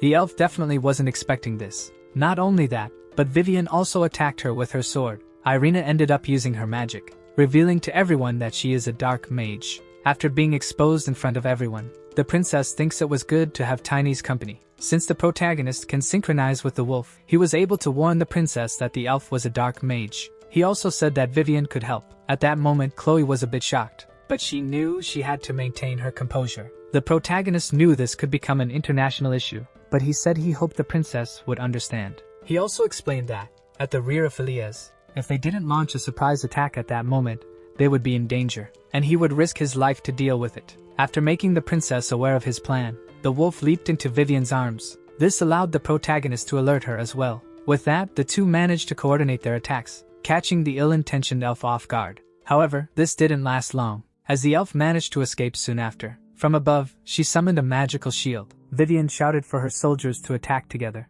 and they did so in unison. The protagonist wasn't left out, as he attacked along with the others. But, as expected, the elf was very strong, and he couldn't penetrate the force field. After that, one of the guards also attacked. However, this only made the elf angrier. She used her magic to push them away. Irina, furious at being discovered, demanded to know how they figured it out. Tiny replied that it wasn't hard to tell since he smelled the stench of her dark magic. The boy's audacity provoked Irina's deepest hatred. This made her even stronger, even surprising Tiny. Irina used her magic to cause an explosion, creating a cloud of magical smoke. Everyone was about to be hit, including the protagonist, who was very close. But he managed to summon a magical force field to protect himself. Even so, the impact was so strong that he was thrown far away. After getting up from the ground, he thought this was the first time he had to use this ability in his current life, and he was barely missed by the attack. Meanwhile, Vivian said that the elf's shield was weakened and they should seize the opportunity to attack. Irina kept attacking, shouting for everyone to get out of her way. Tiny took the moment to mount the Lunar Wolf and charge toward the opponent. However, once again, he couldn't break through her shield. Even so, he caught the elf's attention. Distracted, she didn't notice the others approaching, but at the last second, she managed to dodge their attack, saying that if this ends with just one death, it will be completely useless. She also declared that, now that things had reached this point, she would kill everyone. Her words, however, didn't frighten the heroes, who used the moment to attack again. This infuriated the elf even more. Tiny approached from above and tried to strike her. He managed to land a blow, but it only hit her shield. However, the force of his attack was so strong that it knocked the elf to the ground. This caused her force field to start cracking. Irina didn't like this at all, but Tiny said there's more where that came from. In turn, the elf declared she would take all of them with her. She then used an area of effect spell, affecting everyone around her, including the princess, who, seeing the approaching danger, was startled. But Vivian stepped in, stopping Chloe from being hit. Then she told her men to hold on a little longer.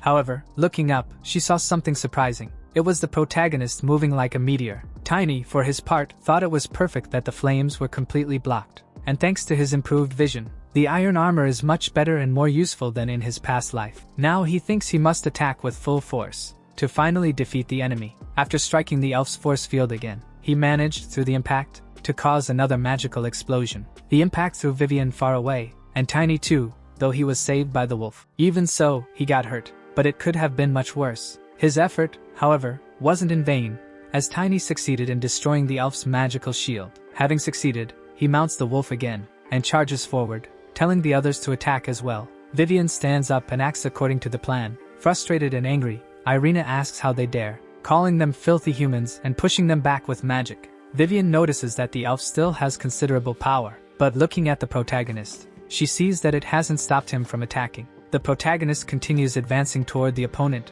and as he gets close enough, he launches another attack on her. Then Vivian tells the guards they need to finish this quickly. Realizing she's at a disadvantage, the elf retreats, and the protagonist notices she's fleeing. He immediately tells everyone to stop her by attacking. But the elf wasn't fleeing. Instead, she gained enough height to unleash her most powerful attack yet. Tiny realizes she's the last follower of the demon, but sacrificing her body to amplify her powers is absurd to him. Even so, Irina performs the fiery offering, aiming to burn everything below. After that, the black magic flames engulf the area, hitting several royal guards. The protagonist manages to escape with his wolf, and notices that the warriors are already at their limit, concluding they need greater power to end this fight. So he says they must have bought enough time, and states that it's Chloe's turn to act. The princess then begins to manifest her power. She uses her ability called Shine, the divine power channeled through penance and blessings. Those who attain priesthood through penance, only after being baptized and learning about divine power, receive the anti-demon power. However, there have been people born with this power,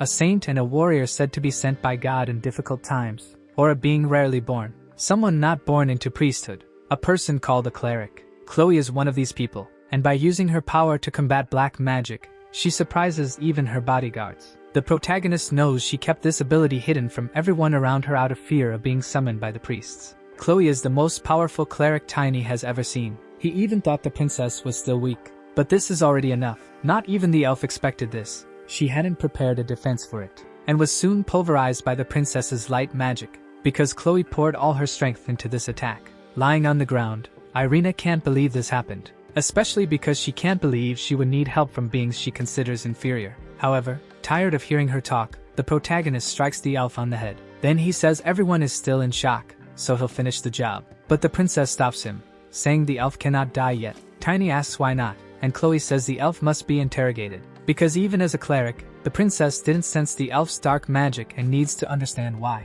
Chloe wants to heal the elf with her magic, and Tiny says if she wants to test it, he recommends she go ahead. Seeing the elf's body, Tiny says she had a death befitting a black mage. On the other hand, the guards find it incredible that the princess is a cleric. Chloe says that, in the end, her secret was revealed, and she feels like she's lost a lot. Then she asks if he knew her secret since he was the only one who didn't seem surprised when she used her abilities. The protagonist responds that he did, and the princess wonders how since this secret is kept even within her family. Tiny says he can't explain it now, but he will at some point. Chloe is satisfied with this answer and doesn't question him further, which surprises the protagonist. He also remembers the mage who was after him, admitting that he's already gotten into too many problems. He also says the princess was in danger because of him and claims it's the noble's duty to eliminate all demonic threats. But Chloe says that if she had died, it would have been due to her own lack of power, and she sees no reason to be angry with Tiny. This only makes the protagonist think that the princess is still the same as she was in his past life. After that,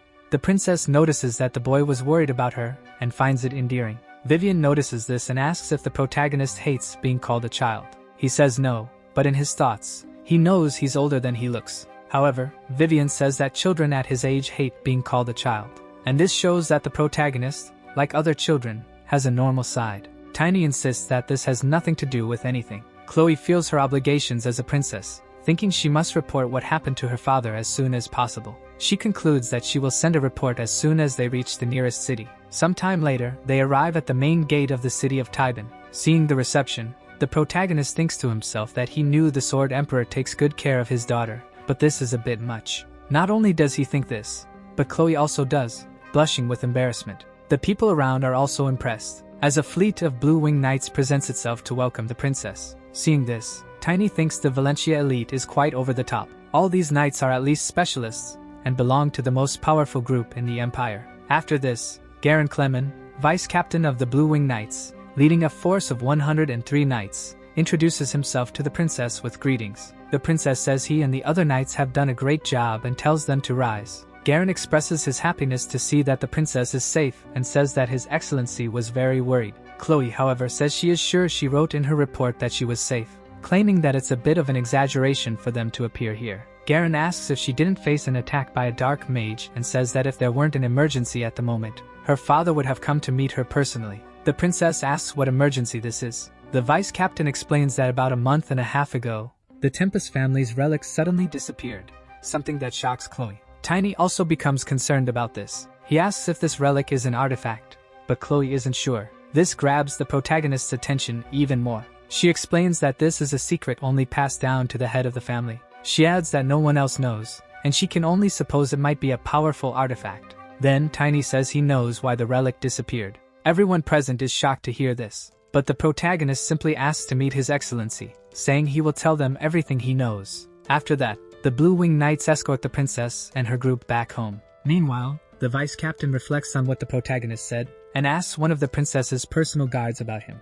The guard says the boy's name is Tiny and claims he's an incredible boy, even saying he captured the dark mage. He also mentions that he heard the protagonist is almost at the expert level, which doesn't match his age, surprising the captain, because he knows that even the 7 knights didn't reach that level at such a young age, making the boy seem like a genius or a monster. Garen Clement even thinks it would have been amazing if this boy had been born into his family, but then he remembers something, and says he recalls who brought the letter from Philias. He states that the name is uncommon, and it must be him. In the carriage, the princess is mesmerized by the scenery, seeing a field of flowers outside. Seeing this, Tiny asks if she likes lilacs. Chloe responds that she does, adding that her father and her late mother also loved them, and they even named her after the flower, to which the protagonist says it suits her. Vivian comments that the love between the Duke and the lady was very famous, and she's heard that she was the only woman the Duke ever loved. However, Tiny remembers that before he died, Chloe's father said he actually didn't like that flower very much and asked Tiny not to forget it.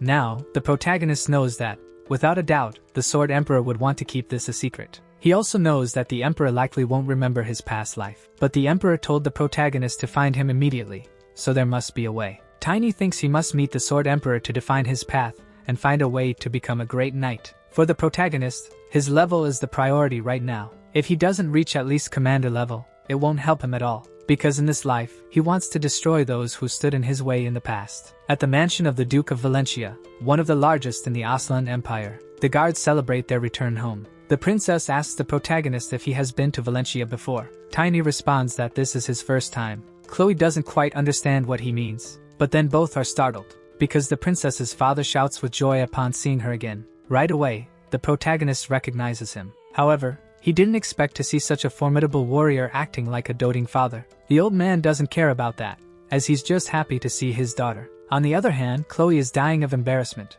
When she sees her father running toward her for a hug, she dodges. Her father asks why she's doing that, and she says everyone is watching, and he should have a little pride. Crying, he asks what's wrong with a father worrying about his daughter, but Chloe says it's no use making that face, and he should apologize to the knights who had to suffer so much for nothing. So he does, saying they did an excellent job and that, thanks to them, his daughter is safe. Then he expresses his gratitude as a father, above being the Duke of Valencia. After that, he says a banquet has been prepared for them, and tells everyone to enjoy it. The Duke then asks who the boy accompanying his daughter is. Tiny realizes the old man didn't recognize him. Chloe says she already told him about the boy, mentioning that the protagonist will testify about the Black Mage. Her father says he's been very stressed lately and didn't remember that. But straight away, Tiny tells the Duke that he can say where Tempest is. His direct statement surprises everyone, including the princess, who definitely didn't expect this. Even the Duke is startled, calling him a cheeky boy. Quickly, the protagonist feels something strange,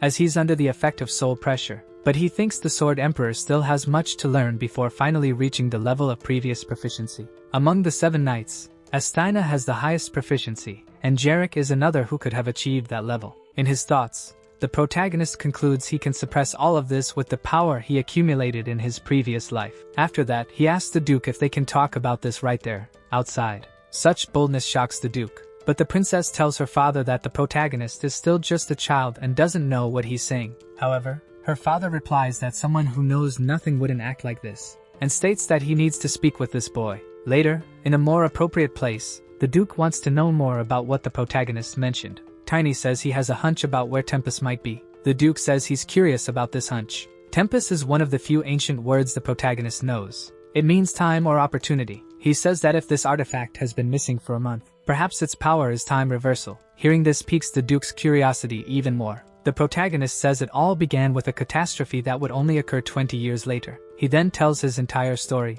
and the Duke listens intently. After hearing it, he says the story is very well constructed, believing it's unlikely to have been invented by a child. Since the boy even knows the names of the World Tree's guardians, the first Dwarven Hammer, and the Orc Warrior, Tiny claims they were colleagues for a year. This leaves the Duke puzzled, as he states those sworn enemies are always at odds. He also says that only one person can be sent to the past, and that after sacrificing the life of a very powerful human, their descendants must use it with caution. These words are passed down along with the family relic, but honestly, the Duke didn't think it was true. However, the circumstances the boy described seem real, but he admits it's difficult to trust his judgment. So he asks if his future self really trusted the protagonist's talents and sent him back in time. The Duke says that if it had been him who returned, he would have used his experiences from the previous life and his status. Thus, he'd be ready to organize humanity's power to face the Demon King's army. Despite that, he's still doubtful about one thing. Why didn't he return instead of the protagonist? The Duke becomes indignant that it was the boy who returned in time,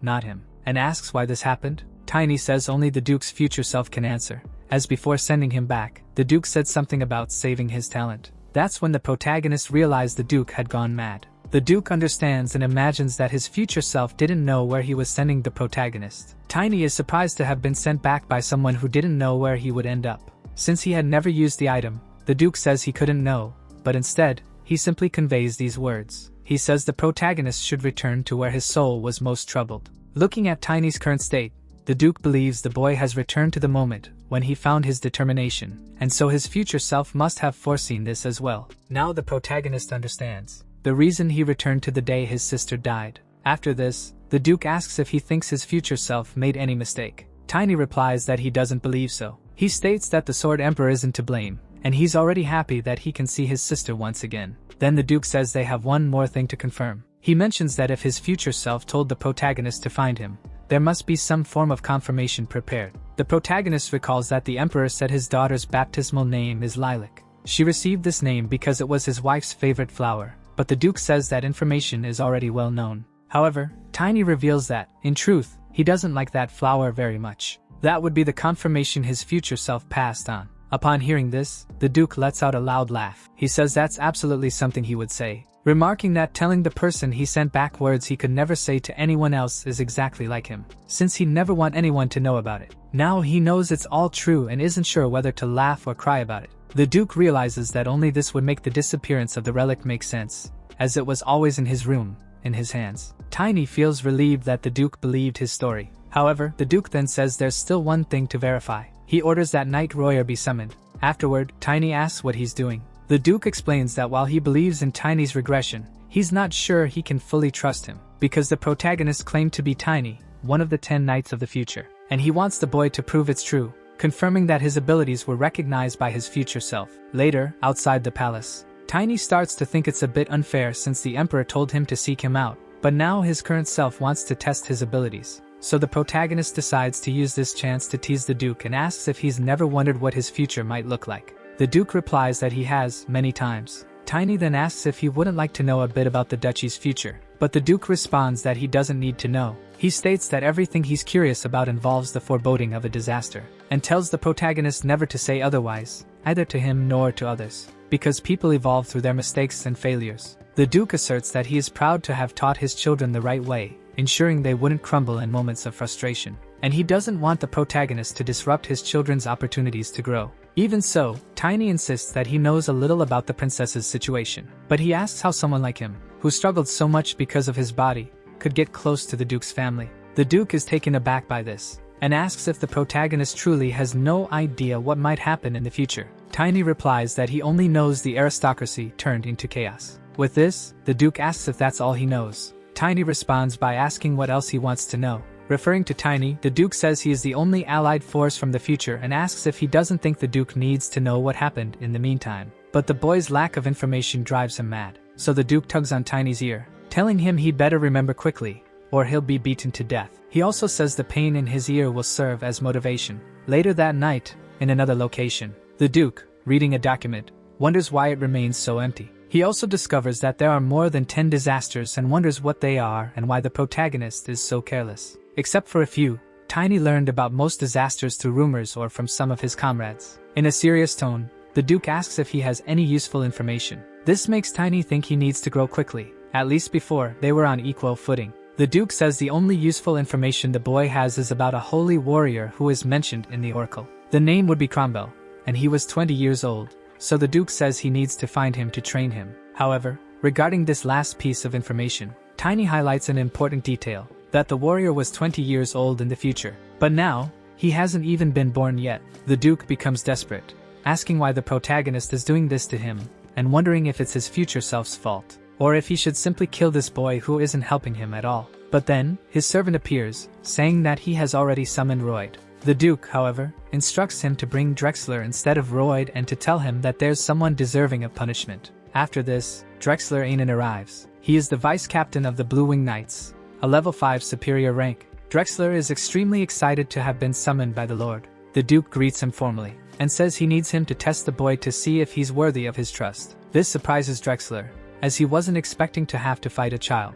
He wonders why his lord called a vice captain for such a trivial matter and questions whether he did something wrong to be demoted. In his mind, he imagines it would be very difficult to maintain the mansion without the vice captain, but the Duke calls him back, telling him not to get lost in his useless imagination. He also says this is a very important matter, so Drexler should fight the boy carefully. Drexler takes a good look at the protagonist, and notices something surprising. The boy is at level 2, even before becoming a specialist. The boy seems to be about 10 years old, so Drexler wonders how that's possible. In turn, Tiny asks Drexler to introduce the craftsman who made his weapon. He says it would be better if the hammer were bigger, and even gives some tips about it. But the Duke tells him to focus, as failing the test would mean not fulfilling the promise. The Duke also tells Drexler not to hold back, encouraging him to fight with all his might. Afterward, he tells the protagonist that he promised to help him, and he will decide whether to keep that promise based on the result of this fight. Tiny asks if the outcome depends on who wins. However, the Duke responds that he doesn't think it will go that far.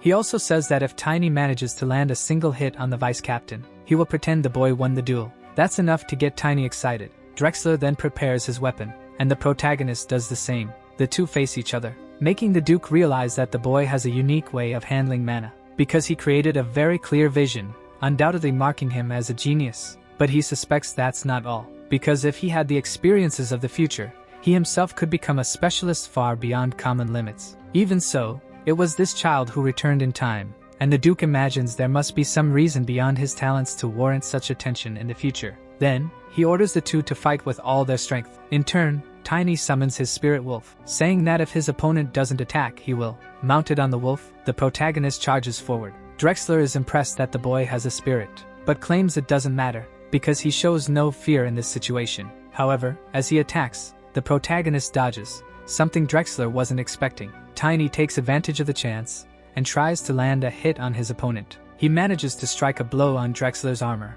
However, it doesn't leave a scratch, which makes him wonder if Drexler specializes in both attack and defense. On the other side, Drexler says he's having fun. He also says he'll take it easy, so the boy doesn't end up dying. With his hammer, he attacks but ends up hitting the ground. Tiny then focuses, and says he will compete using speed. Drexler doesn't just stand still. He finds the protagonist quite bold, and with a ground strike, he collapses the columns the boy was using to move through the heights. Tiny then realizes not just that, but Drexler has advanced and narrowly missed him, as he managed to jump at the last moment. The protagonist is surprised to see Drexler wielding a hammer larger than a sword with a single hand, making it seem as though shields are also used in pairs. This means he's focused on defense. Drexler asks how long the protagonist plans to keep running. Meanwhile, Tiny continues evading from above, making Drexler realize he's very good at dodging. From outside the arena, the Duke observes, thinking he can read all of Drexler's movements. The vice captain thought he would only face a 10-year-old boy, but it seems that Tiny's past life's experiences still remain with him.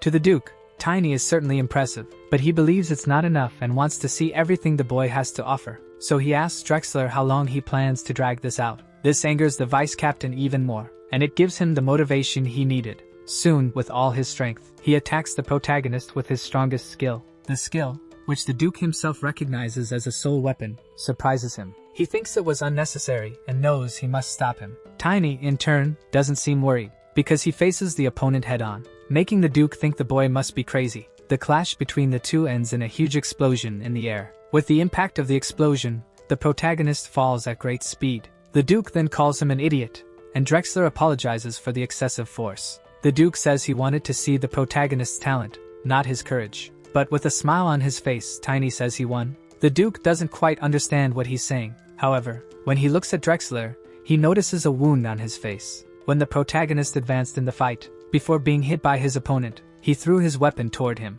because he managed to get close enough. So, at that moment, Drexler was struck. That's why Tiny jumped. And now that he understands this, the Duke says the boy could have died and shouldn't do something so reckless just to win. Tiny insists that he didn't die and that he won, but the Duke asks if he was this reckless in his past life. The protagonist confirms that he was, because, according to him, if he didn't act that way, life would become a dark alley with nothing to offer. After all, he asks if this isn't just a game where they have to win no matter what, stating that's how he's lived until now. Then he asks what the Duke thought, and if he managed to prove anything. The Duke says he would never do something like that, and imagines that, perhaps in his past life, he must have thought it was worth attempting something so reckless. Then he says he will keep his promise, and give the protagonist what he needs most now. Tiny tries to thank him for his kindness, but then, he loses his strength, and collapses on the arena floor. After some time, he wakes up, and upon seeing the Duke, he asks where he is. The Duke says he recovered faster than expected and mentions they have much to discuss. Tiny asks how much time has passed, and the Duke replies that it's been about half a day. The protagonist then asks if he called any priest. But just then, the princess appears, saying she just finished recovering and asks where he wants her to take the boy who just woke up. She also asks if he didn't intend to hurt him again. However, she hears from her father that the boy hurt himself, and he wouldn't hurt his daughter's benefactor. The protagonist is surprised to be called that since he thought it was the opposite until now. Chloe says he was between life and death, but Tiny simply smiles, and says that, as the Duke mentioned, he was too greedy. He apologizes for the trouble. The princess tells him he should act more like a child. However, the Duke approaches him closely, saying that it seems that, even as a child, Tiny recognizes beauty, and warns him not to dare touch his daughter. Tiny deflects, saying he's just embarrassed to be called the princess's benefactor, stating that this never happened originally, and becoming a benefactor right after capturing a dark mage was something he didn't expect. The Duke then understands this didn't happen in his past life. The princess then asks what they're talking about, and her father evades, saying that if it were important, he would certainly tell her. He also says she should focus on her coming-of-age ceremony, as the preparations are almost complete, and he's sure she'll enjoy it. The princess, however, seems a little upset, and walks away with a sad look. Tiny seems to have noticed this but lets her go. Afterward, alone, the Duke says he forgot to give an important piece of advice and tells Tiny that the fact he returned to this moment must remain a secret between them. The protagonist says he doesn't intend to tell anyone, and the Duke says this must not reach other ears, especially priests in particular, because the flow of space-time is the axis of destiny organized by the Creator, a power even the goddess who governs all things cannot touch. A mere human going against this is akin to blasphemy. That's why your family has kept the existence of Tempest a secret. Tiny asks if the goddess isn't the same as the Creator. The Duke replies that he shouldn't know because this information was erased from the temple's scriptures. However, something that the true scriptures say has been passed down among the oldest families. For now, the Duke wants to leave things as they are. He says that the 10 knights the protagonist mentioned must be the only ones aware of this information. Tiny agrees, saying he has no intention of leaving the 10 knights alone. He adds that this will make him stronger than before, and that he knows all the strategies of the future. The Duke says that's perfect, and asks what abilities he used in the future. Before answering, Tiny asks if the Duke will turn him in. This catches the Duke by surprise. The protagonist says he should be more aware of what he promised to give, claiming that he's becoming old and senile. This leaves the Duke super irritated, and he smacks the boy on the head. Tiny then asks why he did that. The Duke takes him back to the arena, saying he must start educating him. Tiny asks if he knows his real age, to which the Duke responds that it only makes the problem worse. But since he promised, he'll give the protagonist what he wants. And he also wants to tell him about some visions dedicated to the Duke of Valencia. He then asks if the boy has ever heard of a force called gravity. After some time, the protagonist starts to doze off, and he falls asleep during the explanation. The Duke wakes him up with another smack, saying they haven't even started yet, and he's already asleep. Tiny tells him to stop hitting him, so the Duke demands he pay attention and explains that his family's vision is divided into 4 fundamental parts. Mana techniques, a sword style that combines defense and attack, methods to acquire attributes in 3 steps, and a method to gain aura traits in 7 stages. The protagonist then says it makes sense for a Valencia to be this skilled. With that, the Duke boasts. So, since the protagonist said he uses an offensive weapon, The Duke says the boy doesn't need attack sword training. Tiny says his great hammer is better than any sword. But there's something else he wants. That ridiculously powerful defense he saw the Emperor use, calling it the perfect lesson. The Duke then explains that among the parts of Valencia's vision, there are differences, and that's the method of acquiring aura traits. The protagonist doesn't quite understand, but the Duke says that's what he's teaching him now, how to acquire attributes. Tiny feels disappointed because he wanted to learn more about defense. However, the Duke knows what he's doing. Elsewhere, far from there, a meeting of hooded figures takes place, and one of them says Elaine is dead. He adds that she was the blade meant to pierce the heart of Elvenheim, and losing such an important resource so easily is something they can't accept. But he states that the culprit is a child who believes himself to be a descendant of the Morse family. Then he tells the others to gather information about this child,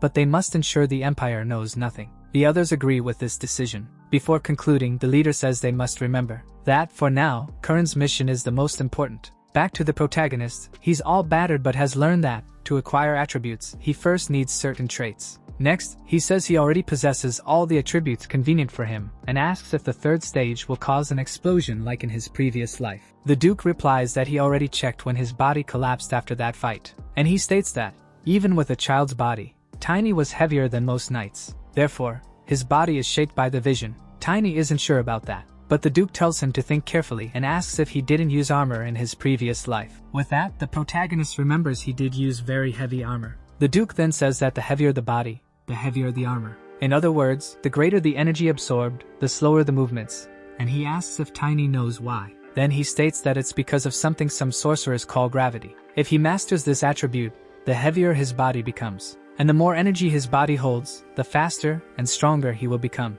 The Duke asks if the boy is interested now. He then states that this is an ability no ordinary expert could compare to, as there is a force between objects. Hearing this makes the protagonist increasingly curious. However, he can't fully focus on the Duke's words. This irritates the old man even more. He tries to explain again, but the protagonist asks why the ground would attract anything, finding the Duke's explanation nonsensical. The boy's ignorance makes the Duke impatient and frustrated, but he doesn't give up and asks why the boy thinks things in high places fall. Tiny replies that it has always been that way. Already irritated, the Duke says it happens because of gravity, but the protagonist shows no interest in learning about it. This makes the Duke ask why he doesn't try a little harder to understand. Tiny asks why it has to be so complicated, claiming that if he doesn't understand then it's fine as it is. This lack of respect ignites the old man's full fury, calling the protagonist a damn brat, and preparing to crush him. He then takes the boy to the top of a tower, and holds him by the edge, by his shirt alone, causing the protagonist to panic. The Duke says he will learn through practice. Not only that, but he also uses ice mana to increase the boy's weight. Then, he asks again why someone who climbed so high would have no choice but to fall. Desperate, the protagonist answers, gravity, but he says it without understanding what it truly means. For this reason, the Duke lets him go, allowing him to fall, telling the boy to feel gravity firsthand. As he falls, the protagonist thinks the Duke is insane, but he realizes nothing will stop him from hitting the ground, because if he continues falling like this, he will certainly die. So he decides to try something, and calls his lunar wolf. The wolf appears on the ground, slightly disoriented, and sees that Tiny is about to fall straight onto him. The protagonist, somewhat embarrassed, apologizes to the wolf for what's about to happen. Then, he falls onto the animal. With this, his fall is cushioned, and he manages to survive. But shortly after, the Duke appears, asking if he felt the greatness of gravity. Tiny replies that he felt it in every part of his being. This satisfies the Duke, who states that this was a height from which he wouldn't die if he fell. He then asks if the boy understands what gravity is now. Tiny, however, doesn't seem to have understood, so the Duke says they should try several more times until he gets it, claiming that practice is the best way. However, the protagonist dislikes being thrown off again, saying it would be better to learn just with words. After falling several times from the tower, he wakes up in a bed, being healed with magic. Chloe is happy he has finally woken up, saying it's amazing that he has already become an expert, something Tiny wasn't even aware of himself. He remembers all the times he fell, and wonders if that's even possible. Chloe says that even though he's happy to be her father's disciple, she asks what kind of training it was. Not even the protagonist knows how to answer that. Even so, the princess says it's amazing he became an expert, and she's happy that a genius has appeared in Blue Wing. Tiny, however, asks if it's okay for her to be there. He states that she should be preparing for her coming-of-age ceremony, as her father mentioned. The princess becomes a little flustered, and says there's nothing to prepare. The only thing she needs to do is learn etiquette. Tiny becomes a bit thoughtful, but says she'll do well. Chloe asks what he's talking about, and he replies that he means the ceremony. Then, the princess tells him to stop joking, stating that she knows she'll do well because that's the day she'll be the star. She then asks if she looks nervous. Tiny responds that everyone close to her can see it. In any case, Chloe says it's fine because Tiny is part of the family now. This surprises the protagonist. However, Chloe says he's her father's disciple, so they're part of the same family, and even tells Tiny he can call her sister from now on. The protagonist definitely wasn't expecting that. Chloe asks what kind of reaction that is, claiming it's a great honor since she's the Duke's daughter. And since they're now family, she asks if the protagonist can keep a secret. He replies that it's not a problem. But thinking it over, the princess mentions that Lord Drexler is looking for Tiny, something he didn't know. After that, he heads back to the arena. This time, many people are watching him, because Drexler says he heard the protagonist has become a specialist. Tiny says yes but doesn't understand why he was summoned. He realizes this doesn't seem like something ordinary, due to some people watching him closely. Drexler says he doesn't need to worry, and asks the boy what he thinks about a rematch. Seeing that Drexler dropped his weapon, the protagonist wonders if it's because of what happened in their last fight. Drexler says it's not typical for knights to lose their patience with children. Then he says they'll fight now to help him get used to his new level. Tiny says that if that's the case, he won't refuse the invitation, and immediately goes on the attack, striking his opponent's shield. Even with the shield, Drexler feels the blow, and wonders if this is really the same boy he fought a week ago. Again, the protagonist prepares to attack. Then he puts some distance between himself and his opponent, and charges again, but this time, he's not unarmed like his opponent. With his weapon charged with energy, Tiny prepares to strike him. Drexler doesn't stay idle and charges his punch, thinking that even a light touch could cause significant injury. However, both end up colliding their attacks, causing an explosion and throwing them far from each other. Drexler wonders why the boy's attacks feel heavier. Either way, he regains his composure and withstands the protagonist's consecutive attacks. Meanwhile, he observes the boy, noticing that he's even faster than last time. With his club, Tiny attacks, and doesn't hold back on the energy in his strikes. Even those watching from a distance notice how heavy his club is. Not only that, but they see that the protagonist can handle it with remarkable speed. Drexler gives up fighting unarmed and says the protagonist doesn't need to hold back on him. Tiny then says he'll do just that. The opponent charges toward him, but Tiny, having been hit by those attacks a few times, knows how they work. His weapon is lighter than usual, even when swung, and when it hits the target, it's much heavier than it seems. Drexler feels the pressure of the strike, then pushes the protagonist away from him. Tiny thinks that after manipulating the senses of the mana body, it's just a matter of applying it in the fight. While his opponent realizes what's coming, the protagonist executes the level 1 combat method, nicknamed by him as Lightning Hammer. When it strikes Drexler's shield, the impact causes a massive explosion. From the outside, some wonder if this is the strength of a specialist. After that, Drexler says they don't need to fight anymore. Tiny thanks him for the help. Drexler claims he held back on him. However, Tiny also says he didn't show everything he knows. This surprises the vice captain. The protagonist reminds him that he's an elementalist, and by summoning his wolf, he makes Drexler realize he didn't even use it. Then the vice captain says the protagonist passed the test and welcomes him to the Blue Wing. However, Tiny says his wish isn't to join the knights and asks if the Duke didn't inform him of the situation.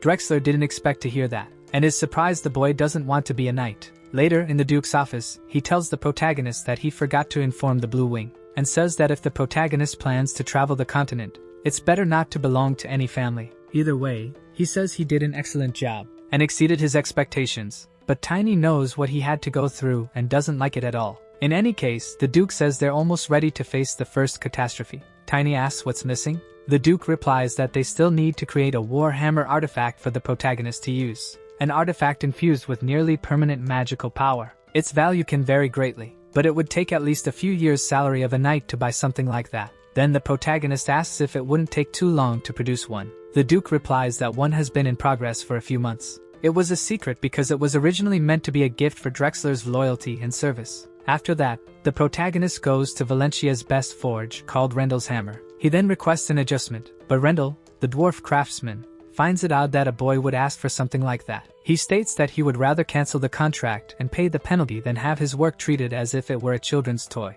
The protagonist knows that the dwarven artisans want the weapon to find its rightful owner, even if it means taking a loss. So he knows he needs to prove his worth. He quickly asks if the dwarf thinks he is better than an average knight. Rendel takes a good look at the boy, and notices that he is an expert, even though he seems very young for it. Then he asks if this is some kind of trick. However, Rendell has a unique characteristic of dwarves, his right eye, which allows him to detect truth and lies based on the emotional waves of words. Thus, he confirms the boy's honesty and agrees to do what the protagonist asks, and tells him to wait. When he returns, he brings the hammer. Tiny asks if it is ready. The dwarf says it's not completely sharpened yet, as it still lacks impact amplification, automatic repair functions, and protective magic. The protagonist asks if it couldn't include offensive magic. The dwarf thought he wanted protection, but Tiny clarifies that's not the case, arguing that a war hammer isn't common, as it's not very popular, and anyone would be foolish to reject a third circle spell. Rendell then says there is, in fact,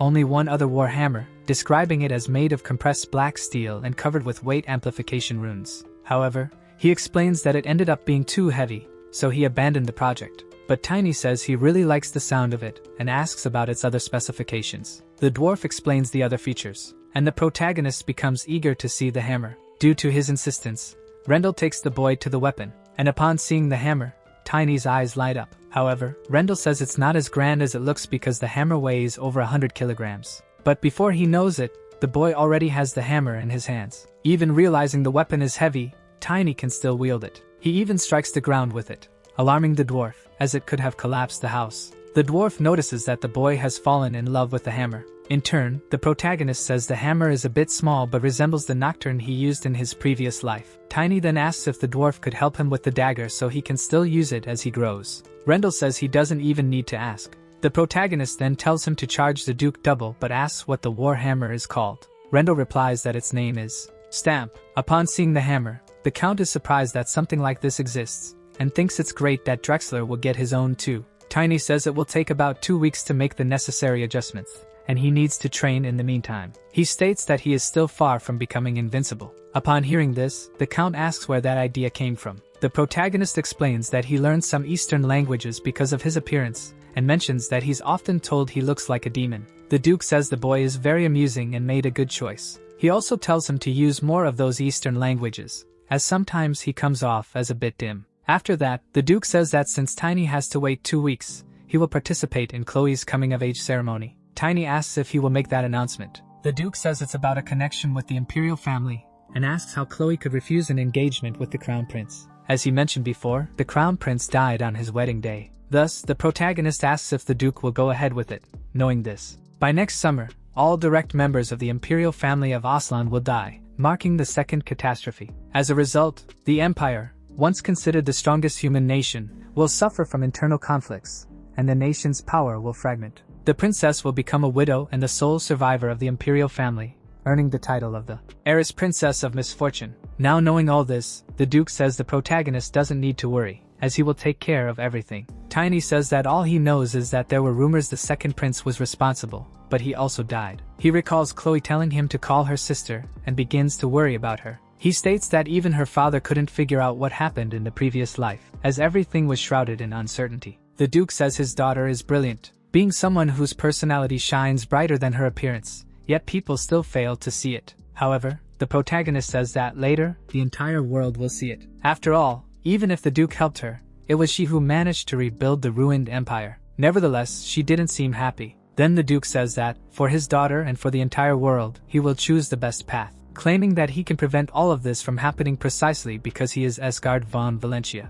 If that's the case, the protagonist states that he will not stop him. Instead, in the end, he will save Chloe his own way. However, jealousy overtakes the Duke, as he claims that the protagonist is too close to his daughter and doesn't seem to have good intentions toward her. The protagonist knows the Duke loses his temper when it comes to his daughter and says he misunderstood him, trying to calm him down. Outside, two men are talking, and one wonders if everyone is there because of the princess's coming-of-age ceremony. The other says that everything is now ready and that he has taken care of everything. Thus, his companion can have fun safely. The big day has arrived. The commander of the Blue Wing Knights tells the Duke that they have received more guests than expected, saying it shows how influential Valentia is. His name is Jenna's Freewell, and he claims they will make this day unforgettable. By the way, he also mentions they've received a guest from Octor. It's the third son, known for being a parasite. The Roctor Duchy is a major power in the Empire and a family that has competed with Valentia for generations. To the Duke, this is a terrible time to have someone like that around, and he asks them to ensure everyone knows this is Valentia, not Roctor. The commander says he has already taken all necessary measures, and the Duke says that's good work. However, something else worries him. Then the Duke asks Jeniz if he has any illness he hasn't disclosed. Jeniz asks what his lord is talking about. The Duke takes on a serious demeanor, but decides to leave it for later, and says he just wants Jeniz not to handle everything in the ceremony alone. But the commander says it's fine since the princess is like a niece to him. The Duke remembers that, as a child, Chloe used to follow him around, and there was even a time when she thought she had 3 older brothers. Then he changes the subject, and asks if Jeniz plans to marry. The commander replies no and reminds his lord that he promised not to ask that again. Thus, the Duke apologizes. Jeniz says he seems a bit strange today, and the Duke simply says he's becoming more nervous as the coming-of-age ceremony approaches. Then he says his commander must be quite busy and dismisses him. His name is Jeniz Freewell, just the child who became commander after his father passed away. The Duke had asked the protagonist about him,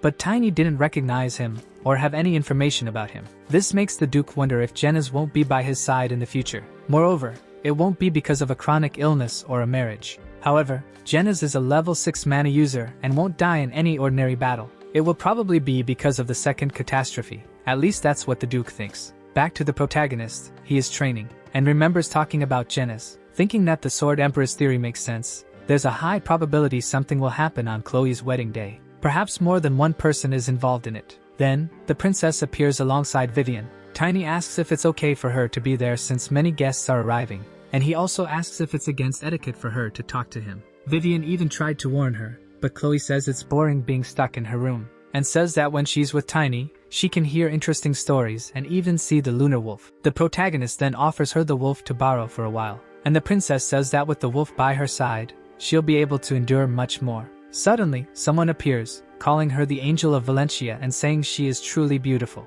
The man apologizes for his boldness but claims the princess is the most beautiful woman he, Thybrin von Rochter, has ever had the pleasure of seeing. The princess is startled upon hearing that name, but Thybrin says he comes from a prestigious family that has been competing amicably with Valencia. Chloe maintains her polite demeanor and says it's a pleasure to meet him, and Thybrin wishes they could find time to celebrate their first meeting. She seems a bit startled, but Thybrin tells her not to pretend she doesn't know, claiming that he will become her life partner. And now that they've finally met, they should have a conversation. Thybrin even mentions that he brought an excellent wine from his estate. Angrily, Tiny wonders who this lunatic is to offer alcohol to a minor before announcing an engagement. Vivian steps forward, saying that Thybrin must step back because the princess is not allowed to interact with guests until the coming-of-age ceremony. Thybrin is surprised to see a female knight beside the princess, and asks how a woman dares to interrupt him. His guard then tries to intimidate Vivian, saying she should step aside, as this is a conversation between young aristocrats. However, Vivian responds that this situation goes far beyond what he imagines. Thybrin's guard says his master is being sincere and that he was ill for a few years. He hopes the princess can understand, even if his master seems a bit rude. Thybrin agrees and asks for at least a chance. From afar, the protagonist observes everything, and he thinks that this guy is even stranger than the last idiot. Determined to make him pay for this, Tiny calls Chloe his sister, and adopting a completely childish demeanor, asks who these strange people are. Thybrin immediately asks who this insolent boy is, and orders Graham, his guard, to get rid of him at once. But without warning, Tiny advances and delivers a solid slap to Thybrin, calling him trash and throwing him far away, claiming that he is an expert. Seeing his master attacked, Graham prepares to act. However, he too is struck and even loses a few teeth. From a distance, the fight between them can be seen. An aristocrat notices that a boy just knocked down a knight with a mere slap, and is incredulous at the sight. Seeing the boy leave his opponents on the ground, the man wonders who this boy is. After being struck like that, Graham wonders how it ended up this way. He remembers receiving the order to bring Thybrin to the princess because his master said it would cause a scandal in Valencia. However, at the time, Graham pointed out that it would also tarnish the Rochter name, but his master said Thybrin would soon be expelled from the family. This information left Graham deeply surprised. His master explained that if everything went well, it might even be good for that piece of trash and instructed Graham to act like he knew nothing and just follow the plan. He even added that he would look forward to seeing Graham complete his task. Back in the present, after being hit with just one slap, he fell. From above, the aristocrat observes a high-ranking knight and an expert, wondering who that boy is. His companion says he is a legendary genius, or rather, a monster. The aristocrat is soon amazed that the Duke of Valencia has someone like that under his protection, and says he must meet that boy one day. Speaking of which, he asks if Duke Alone von Rochter is really doing everything to get closer to the imperial family. His companion replies that Rokter obviously wouldn't want to stay away from the imperial family's view and is probably trying to end the relationship between them. The aristocrat quickly realizes that Rokter is trying to tarnish Valencia's reputation, and notes that it has been many years since the Duke of Valencia became an Auror. His companion says that Alone just doesn't want to be left behind by Valencia. These words make sense to him, so he concludes that his companion is right. He then wants to deal with those idiots first, and says that at least they didn't have the decency to arrive quietly. However, his companion says his lord won't need to go there, because it seems that the children of Valencia care a lot about their youngest, and they are all already back. Later, the Duke speaks with the protagonist, and says that Thybran has been expelled from Rokter, and thanks to that, Tiny won't need to come up with an excuse for hitting a noble. The protagonist says that's good, but the Duke disagrees. He calls it an unfortunate event, and asks the boy to control himself. The Duke asks if he's trying to end up in prison before the Demon King's army attacks. Tiny tries to justify himself, claiming the two behaved poorly, but the Duke says he already knew that, and states that he himself would love to beat up that idiot Thybran. Furious, the Duke asks how he dared to enter Valencia and go after his daughter, saying he deserved what happened. Tiny wonders if this is the same man who just asked him to control himself.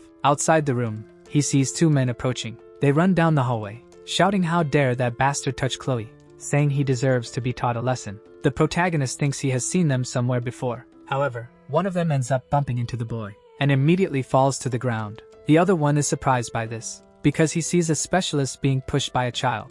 But upon seeing the protagonist's aura, he asks if the boy is Tiny, the boy who fought Drexler. Tiny replies yes, but says that Drexler lost on purpose and didn't even use his spirit weapon. They then say the rumors were true, and that it makes sense for his father to have given him his vision. They also say it's a shame they met under these circumstances, but they are busy now, so they will meet him later. Soon after, they continue running after Thybran, saying they won't let him leave Valencia alive. Aaron says he wants to be the first to punch him in the face. Thus, the protagonist realizes that he is Aaron, the heir of Valencia, which is why he seemed familiar. However, he wonders who the other guy with him was since there was only one young master in Valencia in the future. Then he wonders if the same thing happened as with Janice. This issue with the imperial family of Aslan irritates him, because the imperial family always considered Aslan's lineage the most noble. Only those from Aslan's lineage were allowed to attend the banquet. Even Valencia's guests had a very limited and small number, without even imagining the consequences. The protagonist knows that the blood of the noble golden dragon froze to death,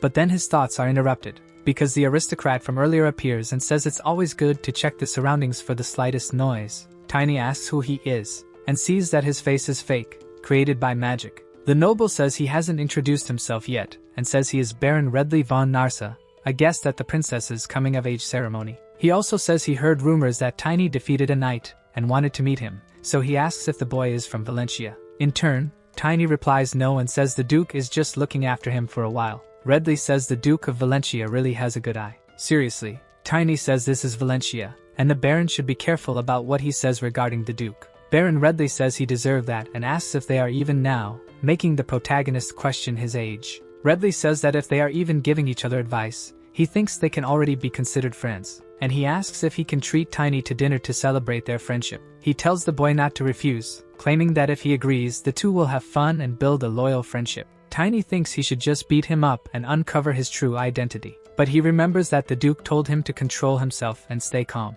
However, the Baron then mentions that he heard the protagonist is close to the princess, and asks if he thinks the two of them could meet. Before he could say anything more inappropriate, Tiny wastes no time and lands a solid slap on the arrogant man's face. Like the others, he goes flying out of there, and lands straight onto his servant. This leaves the protagonist satisfied, not caring at all about the consequences. After the Baron is sent flying, the protagonist realizes he might have overdone it. This angers the servant, who immediately charges to attack, calling the boy insolent. While he fights with a sword, the protagonist defends himself using only mana. Furious, the servant says he will break him into pieces. Tiny notices that the opponent is stronger than he expected, but looking closer at him, he realizes the man is controlling space with mana. This makes him a challenger. The opponent only wants to rip off the boy's hand for his insolence. Tiny, however, defends himself with his mana armor, and seizes the opportunity to summon his lunar wolf, but the opponent is determined not to let that happen. Upon seeing the wolf, he realizes the boy is an elementalist. However, the opening left by the opponent allows Tiny to attack, and he manages to land a punch on him. However,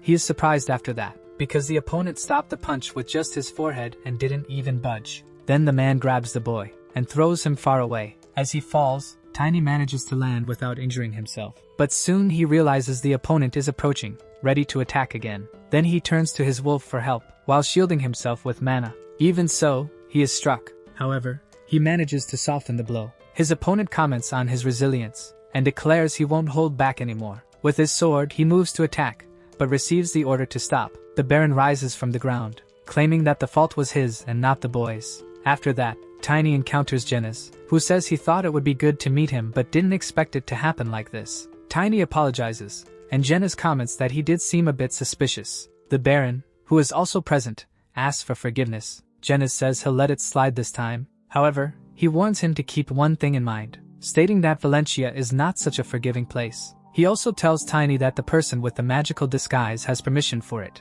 leaving the protagonist feeling oppressed. Genis expresses high expectations for him, and claims that if he's a bit more cautious, he believes Tiny could become very promising. He then says he's a little busy, but Tiny wants to ask him something before he leaves. He questions him about the Baron. Genis replies that it's still confidential, unfortunately. The protagonist asks if he's someone connected to the Imperial family. This makes Genis think he said something he shouldn't have. Tiny concludes that it makes sense since Challenger-class knights are so rare. Genis, however, tells him he must never repeat this. Tiny thinks to himself that he already knew about the arranged marriage and assumes the Baron must be some kind of Imperial inspector. After all, Chloe's coming-of-age ceremony has finally arrived, and they will likely announce her engagement to the Crown Prince. A week after the coming-of-age ceremony, Genis reflects on Chloe not as a princess, but as his younger sister, and vows to make this day the most beautiful of her life. However, he grows irritated hearing Tiny talk, as the boy is savoring the food and not paying attention to anything else. Tiny even tries to speak with Genis, but he's only focused on his duties. Genis tells Tiny to eat more slowly because there's plenty of food.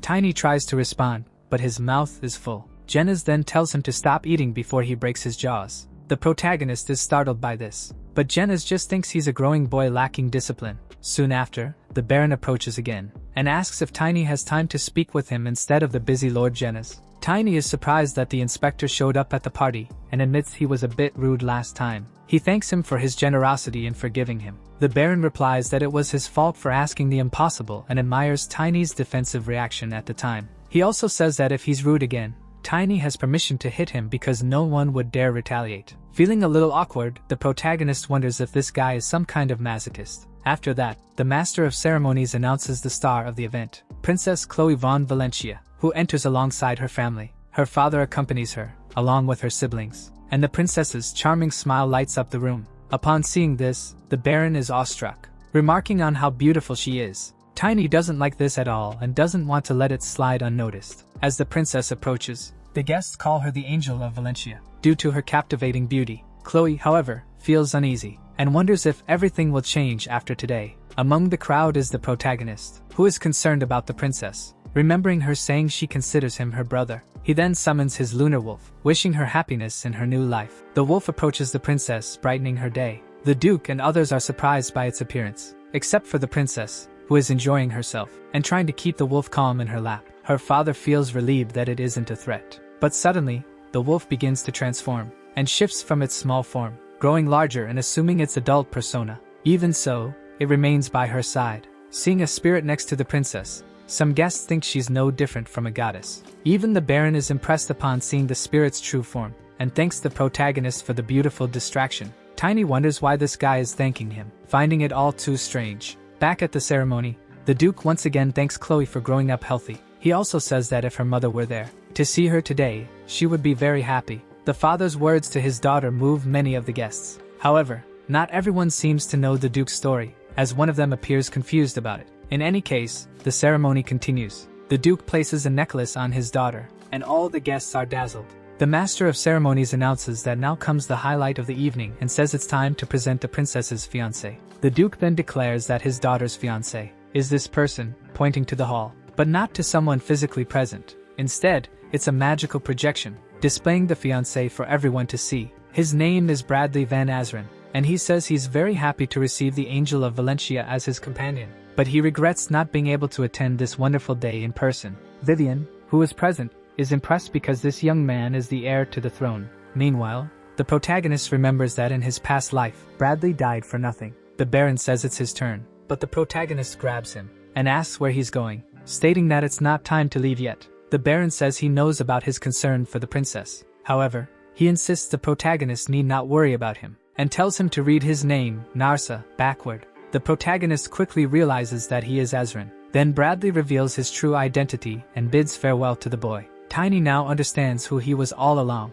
Not only that, but he realizes he once hit the heir to the throne. Thus, he concludes that he's in deep trouble, and even considers letting him die at the wedding next year. Jennaz approaches and asks what Tiny is thinking about. He deflects, saying he's just feeling warm. But Jennaz reassures him, saying that His Highness has already forgiven him, and even if there's some resentment, he assures that, as long as Tiny is within Valencia's territory, he will be safe. It was the Crown Prince who sought this engagement to go against the wishes of His Majesty, the Emperor, who preferred the Roctor family. Tiny then understands that the prince favors Valencia. Jennaz has more to share and reveals he has a message from his master. He says everything is ready and instructs the boy to meet with the Duke after the ceremony ends. That's what happens, and the protagonist goes to the Duke's office. The old man thanks him for revealing the spirit, as it seems to have relaxed Chloe. Tiny says he didn't do anything significant and asks if everything is ready. The Duke replies yes, but honestly it's still a bit hard to believe. He explains that Humanitas, the sacred relic of Curran,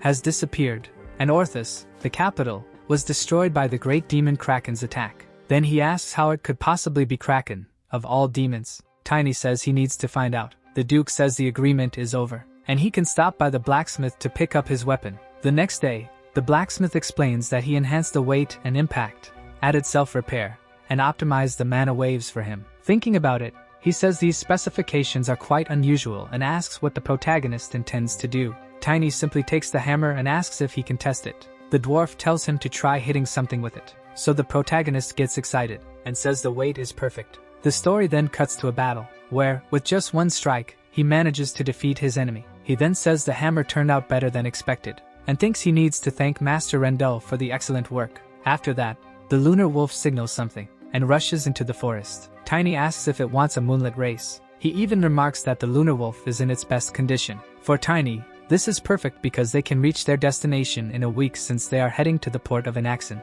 Elsewhere, far from there, one of the cultists reports that the Morse child has left the duchy, mounted on a superior class spirit beast, and is moving 4 times faster than usual. Another asks what the route is. The first replies that the nearest port is Curran's, in Anaxon, which shocks the others. Their leader says this is more than irritating, and this time, he wants to handle it personally, and orders the others to call the trainer. On the road, the protagonist encounters an ambush and asks who these idiots are. The men don't like being called that, and ask if the boy still hasn't fully grasped the situation. They know the boy is at an expert level but claim he's just an elementalist against 5 of their best men. They also say that this boy needs a wake-up call, because they, the Black Knights, will teach him a lesson. At that moment, an archer shoots an arrow at the protagonist. Meanwhile, Tiny mocks the entire group. He deflects the enemy's arrow with just his hand, surprising everyone else, as they believe such a defense is impossible. But one of them shouts to the others not to be afraid, claiming it was just a cheap trick and that they have the numbers advantage. Hearing this, Tiny says the best remedy for foolishness is a good beating,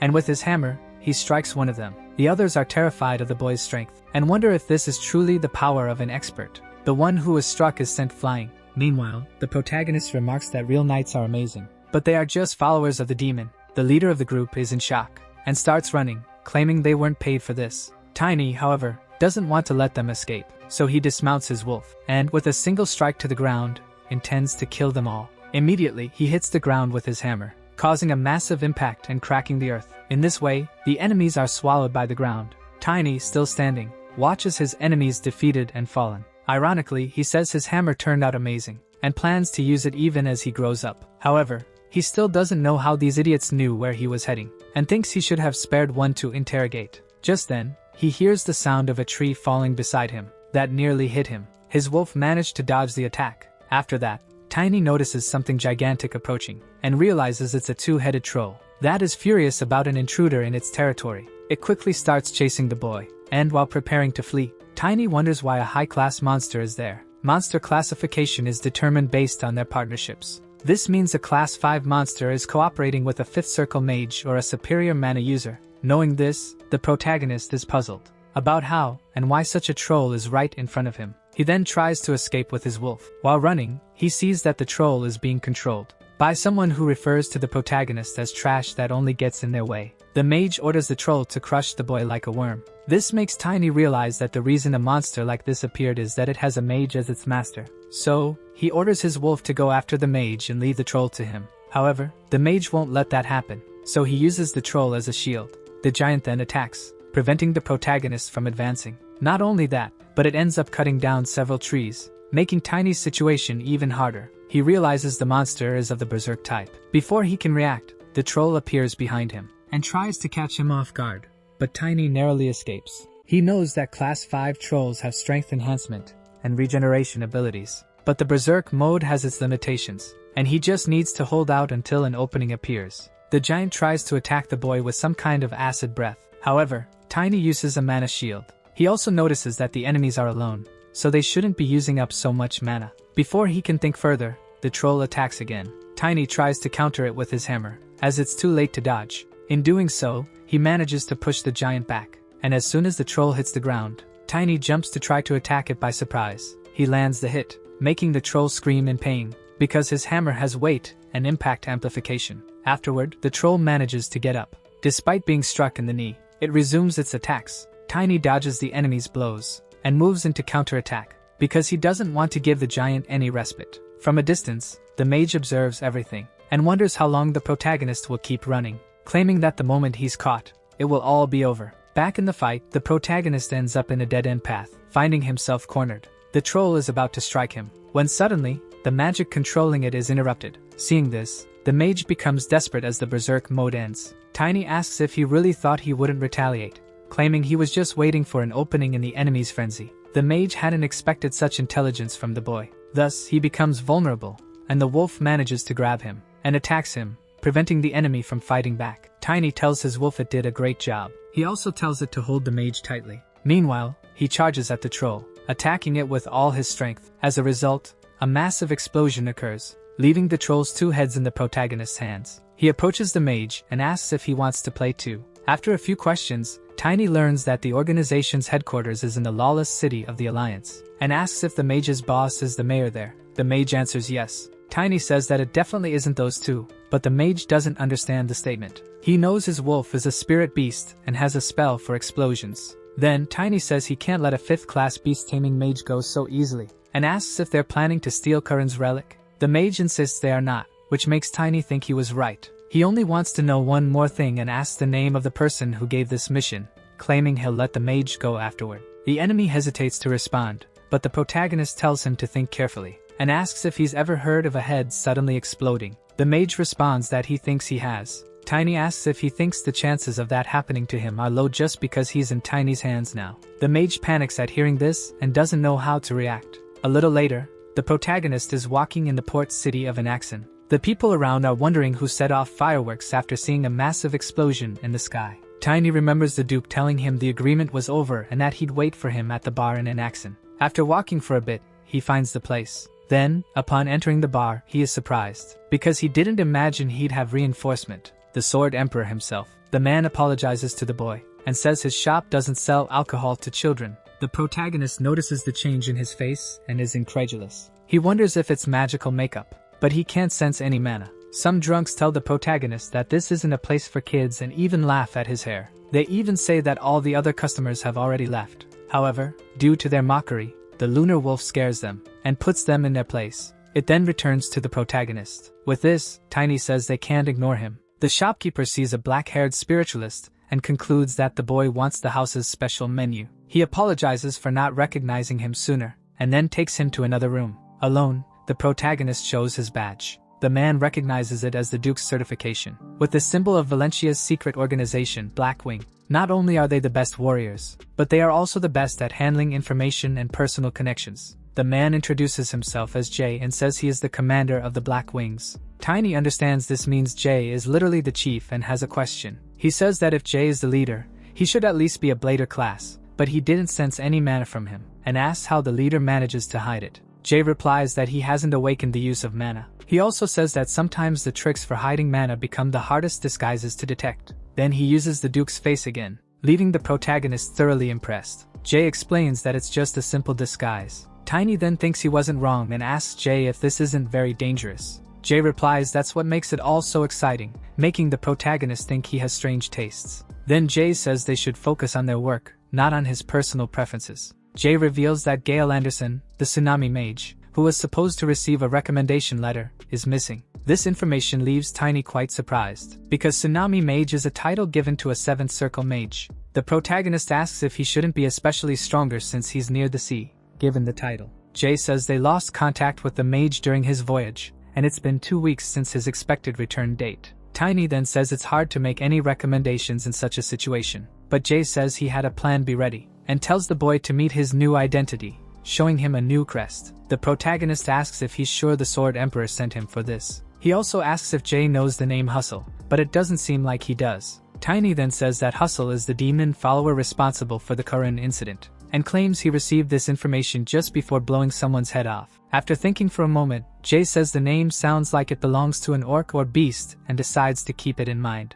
Then, one of Jay's servants calls him, telling him to hurry because they are here. Tiny asks who they are, but Jay just says he has to leave, because it means the big players have arrived. Soon, the protagonist imagines that something bad is about to happen. However, in the shop's hall, a grand party is taking place. Tiny comes across the so-called big players, who turn out to be a large group of hungry customers. The waiters are unhappy with the overwhelming crowd. This makes the protagonist wonder why a friend restaurant is doing so well. 2 days later, aboard the ship Flaxen, the boatman says they'll depart soon, until a hooded figure asks if this is the ship to Curran. Afterward, a sailor identifies the figure as a child and asks where their identification is. Tiny, who had been keeping a low profile until then, shows the identification given to him by Jay. Immediately, the sailor realizes he's a noble, and wonders why a noble is there without an escort. He quickly apologizes for his oversight. The protagonist says it's fine, as he's just a fallen noble now, even though he doesn't fully understand. The boatman wishes him a safe journey. Meanwhile, Tiny recalls Jay mentioning a noble family called Moors that was accused of being demon followers and disappeared 40 years ago. Black hair and dark eyes were marks of their descendants, but with so few heirs, they couldn't recover over time. From now on, Tiny must assume the identity of one of the Moors who fled and had a child with an elf. Tiny has to take on this disguise now, but thinks that even as an elementalist, it's still a bit strange. Then, he starts to feel a bit different, and quickly realizes there is magic within the ship. The protagonist senses a presence, but doesn't see anything unusual around him. He knows, however, that there's more than 1 or 2 presences, and wonders what their purpose is. He even considers that they might be planning to sacrifice everyone aboard. In a moment of distraction, a man tries to catch Tiny off guard, but his instincts won't let that happen. The protagonist quickly grabs the man's hand, and breaks it, stopping the attack. The man's scream immediately draws everyone's attention, and the ship's crew becomes terrified, especially when they see blood gushing out. One of the sailors asks the boy what he's doing. Meanwhile, the man demands to be released. His knife falls to the ground, but Tiny uses his foot to lift it, and then kicks it midair, hitting the man squarely with his own weapon. The others are left speechless at the sight, as they watch the man writhing in pain and bleeding profusely. However, knowing the man's evil nature, the protagonist feels no pity. As soon as it's over, a dark aura of magic begins to emanate from the corpse. This confuses the others even more. Not just the smoke, but a foul smell also starts to spread among them. They quickly realize the man was a demon follower. A sailor thanks the protagonist for getting rid of him, but says his methods were a bit extreme. Tiny, in turn, grabs the sailor's hand as well, and ironically asks if he was talking about this. Then, he repeats the same move as before, taking this man down onto the ship's floor. Not just him, but another one was also struck. The protagonist doesn't stop attacking them, as he suspects there are more demon followers around. He even uses human bodies as weapons. People start fleeing, thinking he's a serial killer. However, one of the crew members finally realizes that everyone the boy attacked was also a demon follower. Tiny, with a serious expression, looks at his last target, the one who seemed to be the ship's captain. The captain comes up to the deck and asks what's happening. Seeing the bodies, he asks how this could have happened. Then, he spots the protagonist, and immediately apologizes for the inconvenience. It seems this chaos was caused by demonic followers, and he would like the boys' cooperation in a future investigation. Tiny laughs and says he is a great captain, and also an excellent actor. Without wasting any time, he attacks the captain with his hammer, hurling him away and crushing him with the impact. The people, already shocked, become even more terrified. They look toward where the captain's body landed, and see that he, too, was a demonic follower. In the city, someone reports what happened, saying these demonic followers were responsible for the Flaxen operation 5 years ago. 5 low-level sailors, 2 specialist-level navigators. Along with the captain, who was a Blader-class knight, King Imud Van Karen is impressed by this information. Tiny hears the reporter speculate that hundreds, or even thousands of people may have been sacrificed to the demon, and wonders which demon the demonic followers serve, as some demons can even cross dimensional walls and spread their power. The sacrifices are used in rituals that both strengthen the demonic followers and grant significant power to the demon they serve. To Tiny, people who submit to this are the vermin of humanity. The king says they have been in hiding for 30 years, and even he let his guard down. But he says that, thanks to the elemental spirit user with elven blood, a great disaster was avoided. He also mentions knowing that the boy's spirit can track demonic followers and asks if he can see this spirit. His servant says that even if he is an elf descendant, it's still very dangerous. However, this is not a problem for the protagonist, as he summons his spiritual wolf and reveals it before the king. Upon seeing the spiritual wolf, the king is astonished, saying the creature is incredible and magnificent. Now that he sees the spirit with his own eyes, he can believe it. He also says he would like to speak with the boy in private and asks his servants to leave, surprising them. Even the protagonist didn't expect this, as it's not common for a king to meet alone with a stranger, leaving him very intrigued about what will happen next. The king's servants ask His Majesty to reconsider, as they don't want to leave him alone with someone unknown. However, the king insists and says it won't take long. Thus, they comply with the order and leave. Now Tiny is face to face with the king alone. The king tells the young hero they don't need to worry about others overhearing, and asks if it's a lie that he is descended from elves. Already suspecting the answer, the king says he would like to know the protagonist's true purpose for being there. Hearing this, Tiny wonders where he went wrong. The king says that, after living for so long, one hears plenty of information. For example, that elves don't actually have black hair. The king tells the protagonist not to worry, claiming only members of his family know this information. Embarrassed, Tiny apologizes for the lie, and says he was hunting demonic followers, because he's trying to stop them from stealing relics and causing further damage in Curran. The king says that apparently, the protagonist truly is worthy of the empire. He also mentions that Curran is a neutral country, but still part of the Union of Kingdoms. The king states that it's very difficult to trust an empire that goes against the Union. He then asks if that's why the boy hid his identity, even though his intentions were good. In any case, the king decides to trust the boy's words, making Tiny remember why he is known as a wise king. The king says the boy is a spirit user with a pure soul, which makes Tiny think even a wise man cannot avoid prejudice. Because elemental spirit users deal with the essence of mana and spirits, they are natural enemies of demonic cultists. But just because of this, they are labeled as good people. In his past life, there was one who was entirely the opposite of this concept of goodness, and this bothers the protagonist a little. However, setting that aside, he wishes to ask the king for a favor. He asks to be sent to the sanctuary guard to try to resolve Curran's catastrophe. The king agrees, and even says he'll give the boy some credit for defeating those demonic followers on the ship. With that, one of his servants presents a sword and a crest. However, the king says that since he doesn't like long ceremonies, he wants to skip all the sword ceremony formalities, because the protagonist has already proven his worth as a knight. And in the name of the royal family of Curran, Tiny Von Morse is appointed as a knight. He is ordered to serve as a protector of the sacred relics. The protagonist thinks this is the first knightly title he's earned in this life. He then tells his sister Irina that he's starting anew, but this time, he'll certainly do better. Before leaving, he has something to say to the king. He mentions a man named Hustle as being behind this case, claiming that he heard this name being used among beasts and orcs. With that, he asks if the king knows anything about it. The king asks if he's sure about this information, but the king's expression surprises the protagonist. Tiny explains that the information came from a fifth circle mage, right before he exploded his head. After that, the king simply tells Tiny to leave, as he needs to think more about it. Elsewhere, far away, a mage summons a creature. Seeing this, another man appears, saying it's perfect, because it looks like a tsunami mage. The mage who performed the summoning seems to have done so forcibly, but standing before him is Hustle, stating that a child managed to see through the veil, and things won't go as he wishes. Back at the king's castle, the protagonist is introduced to the other knights as someone who dealt with the demon followers from Flaxen. Mason, the sanctuary guard and member of the army, states that the boy is half-elf, so they shouldn't underestimate him just because he looks young. And despite being a knight who has barely left his cradle, this is because he proved his power and was knighted for it. The other guards are confused. Even the protagonist doesn't fully understand what just happened. Earlier, he had asked the king if it was really okay to send him there so easily, as it could provoke opposition within the palace. But the king told him not to worry, as for hundreds of years, it's been Curran's army, not the sacred relic guards, who protect Ordis. The sacred relic is now just a symbol, so guarding it shouldn't be more than a tedious task. This leads the protagonist to conclude that this is a job for a bunch of failures with no future. Even though there may not be any external resistance within the unit, it's a different story. He then tries to speak with Lord Mason. However, the guard says they are a single unit, and there is a hierarchy there. Before Mason can continue,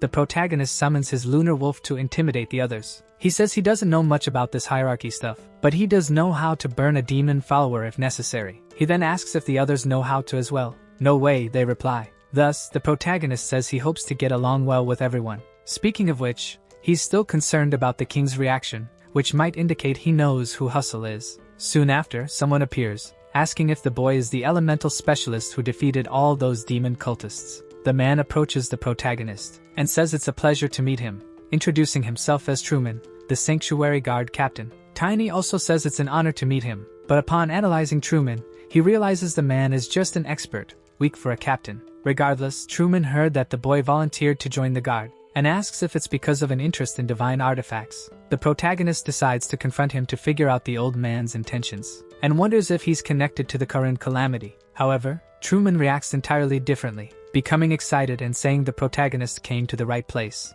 leaving Tiny completely taken aback. Truman explains that the artifacts are merely symbols, and their sole purpose is to repel evil creatures, but they only work within a 1-kilometer radius, and rarely block demonic energy above level 1. Yet, the more one studies them, the more one realizes they go beyond that. He recommends some books for the protagonist to read, and asks if he's ever heard about the promise of mythological times, claiming that the divine artifacts are treasures safeguarded by humanity since ancient times. Tiny realizes that's why he didn't sense any demonic energy in the old man and almost accused the wrong person. Truman continues his lecture, explaining that even the most evil creatures are subjected to the power of the artifacts created by the gods. But seeing the boy nearly falling asleep, he says he understands it's much better to see the artifacts than to read about them. The old man then stands up and tells the boy to follow him, as he's going to show him a divine artifact in person. Thus, they walk toward the location, in the interior of the castle, in the central section. As they approach the door, the old man asks Tiny if he knows why the sanctuary guards are considered obsolete. The protagonist asks if it's because they claim artifacts are just worthless symbols. Truman says the real reason is much simpler.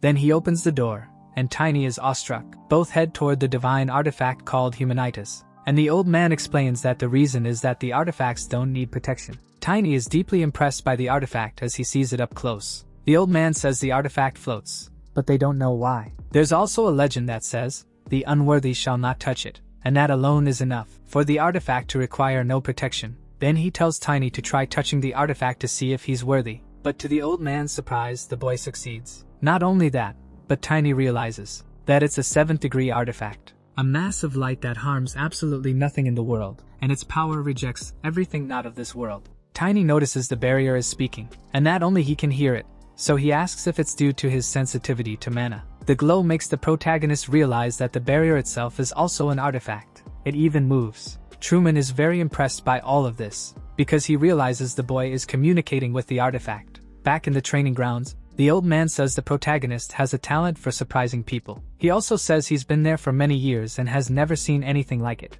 Tiny thinks the old man may not be strong, but he loves his work and performs it diligently, making him very different from the other members. Soon after, they encounter a knight from the Imperial Order, Greg Simbo. Truman asks what he's doing there. Greg replies that he didn't come because of the captain. He then approaches the protagonist and asks if he's the much-acclaimed half-elf saint. The protagonist says he's just a quarter-elf and not truly a saint. Greg refuses to believe in a hero who punished the dark mages, and asks how the boy dares to spout such nonsense. Then he declares he'll expose the boy's mask and charges to attack. Tiny had been expecting some resistance anyway, so he dodges the attack, and grabs the knight's hand to throw him down, just as he did to the others on the ship. And so he does, slamming the knight twice his size and weight to the ground, causing a loud noise with his fall. Still, Greg refuses to give in. Tiny, in turn, thinks that if the knight can still talk, it means he went too easy on him, so he grabs the knight's arm again, swinging him side to side and slamming him into the ground. From a distance, the old man observes everything,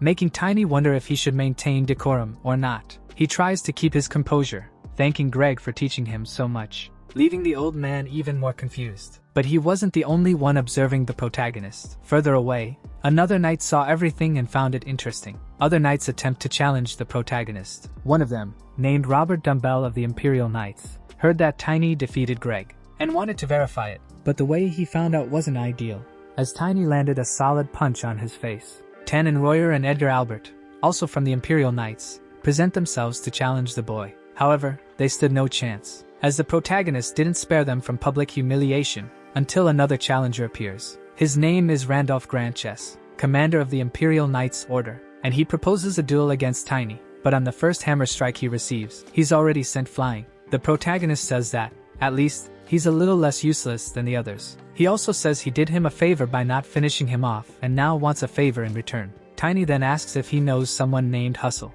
Randolph replies that he doesn't know anyone by that name. This leaves the protagonist slightly puzzled, because no one he interrogated knows Hustle. Afterward, another knight appears, saying he's impressed that the boy defeated Randolph. Tiny asks who he is, thinking this might be someone of a higher class, or a beginner-level challenger. Either way, the man introduces himself as Liam von Peterson, Grand Master of the Imperial Knights. Maintaining his composure, Tiny apologizes for his rudeness, addressing the Grand Master as Your Excellency. Liam says he doesn't need to be so formal, claiming that an old man like him is just happy to see such a talented young man in action, and he asks if the protagonist would duel him as well, to relieve his boredom and provide information about Hustle. The Grand Master says that a duel is sufficient compensation, surprising Tiny with this proposal, because he didn't expect a martial artist with challenger-level mana to challenge him to a duel, let alone offer the reward he's been seeking all this time. Liam says he'll go easy on the boy but tells him to do his best. Tiny smiles, as this is exactly what he wanted,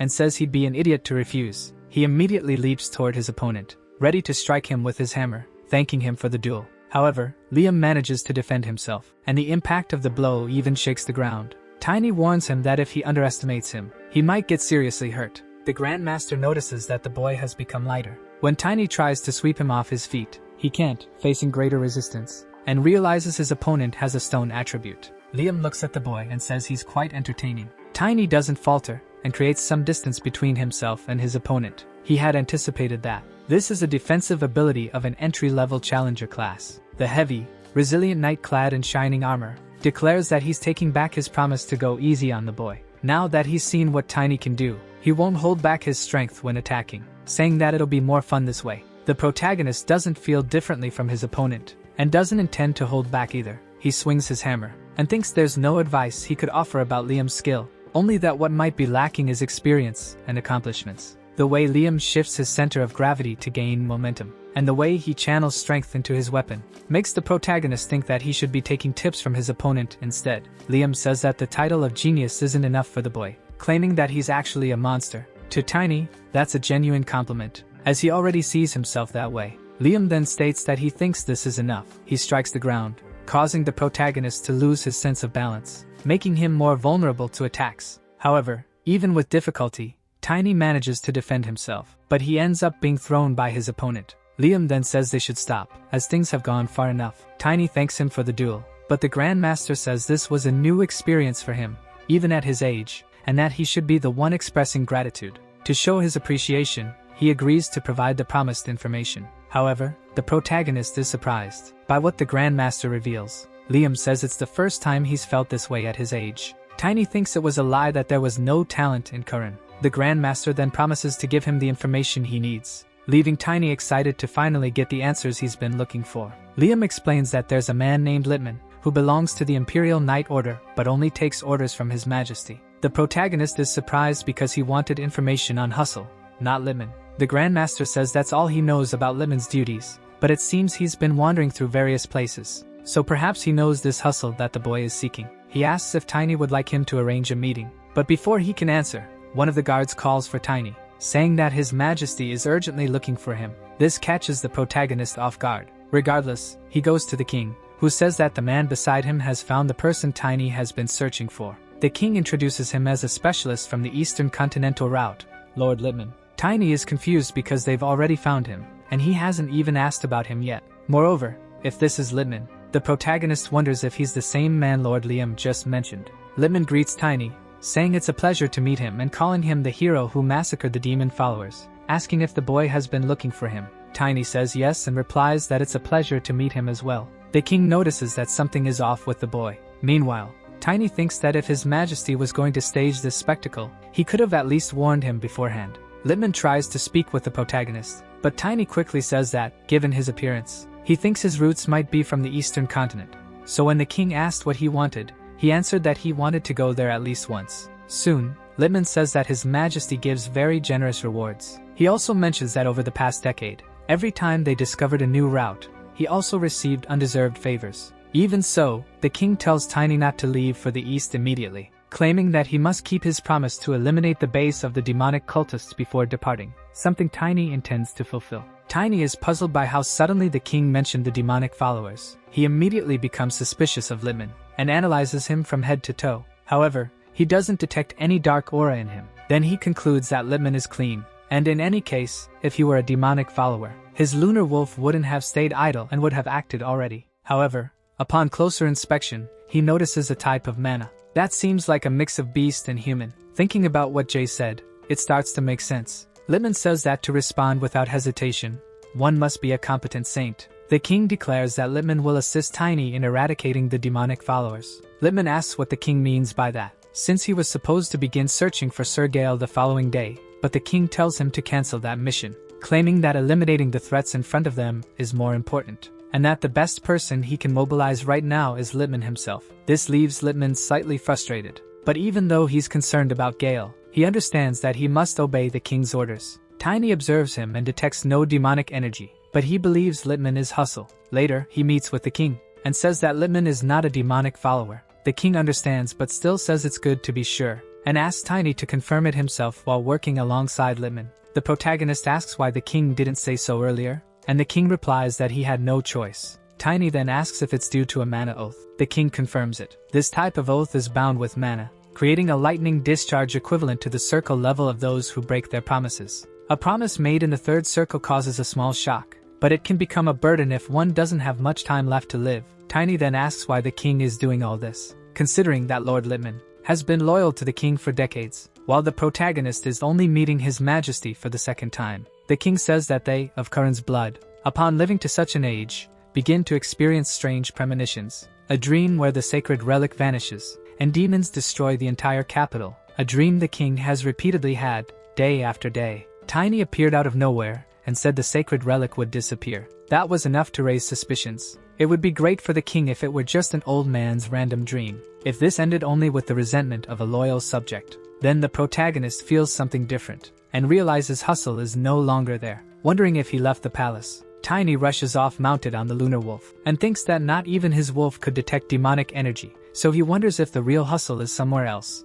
But if that's the case, why would he flee at such a time? To the protagonist, the answer is quite obvious, and he just needs to gather some evidence to prove his point. At the city's port, some men are loading equipment onto a ship. One of them tells the others to move the boxes quietly, as they work at night specifically to avoid drawing attention. Then a hooded man appears, and catches their attention. The man removes his hood, revealing himself as Lippmann, but the men recognize him as Lord Hustle, and ask what he's doing there since they were expecting him only the next day. Hustle explains that something's happened. He says the king has put the boy on his trail. One of the sailors says the boy hasn't seemed to be around for a while, but Hustle admits he doesn't know what's on his mind. He orders the men to hurry because he wants to leave immediately. The sailors comply and rush with the preparations. However, what they didn't expect was for their ship to explode out of nowhere. Not only that, but it's rendered incapable of departing, as it's split in half, and standing on the ship's bow is the protagonist, asking what they're up to in the middle of the night, and calling them demon worshippers. The others immediately recognize it as an ambush. But before they can do anything, the protagonist strikes the ground with his hammer. Hustle sees that the boy has already taken down 4 of his men. Ironically, Tiny asks if anyone else wants to enjoy eternal sleep. Those still alive call him a monster. In turn, Hustle remarks that the boy may be a follower of God, but he's only at the expert class level, and must already be exhausted from all the fighting. He also tells his men not to fall for it, claiming this must be the protagonist's plan to recover mana. Tiny admits he's been found out but says he doesn't care. Hustle comments that he didn't expect the boy to face him alone, and declares he will end him right now, but the protagonist tells him to try all he wants. Thus, the two begin their clash. Hustle attacks with his sword. Tiny counters with his warhammer. He manages to block an enemy attack, leaving his opponent very surprised. While Tiny holds the enemy's sword, he orders his wolf to attack. The lunar wolf strikes the opponent, drawing blood with its blow. Hustle, enraged, asks how they dare to leave a scar on his body. He also declares he'll tear the wolf apart right before the boy's eyes, claiming that when a spirit is forcefully summoned, Even tamers like him are shocked. Tiny refuses to let this happen, but Hustle rushes toward the wolf, claiming he'll deal with it first, and then finish off its master. The lunar wolf stands its ground while taking the hits. Tiny grows deeply worried for his companion, yet the wolf walks toward him, still able to fight despite its injuries. Hustle notices this and is incredulous, believing his blows should have been devastating, but the wolf survived. He wonders how it resisted a reverse summoning. Not only that, but looking at the protagonist, Hustle realizes the boy is conserving mana by healing only the injured parts. Hustle calls it a terrifying talent, and resolves to kill him today. Hustle's men refuse to let him fight alone and charge at the protagonist. But with just one swing of his hammer, Tiny takes them all down. This allows him to refocus on the main enemy. As he advances, he calls Hustle a lunatic beastman.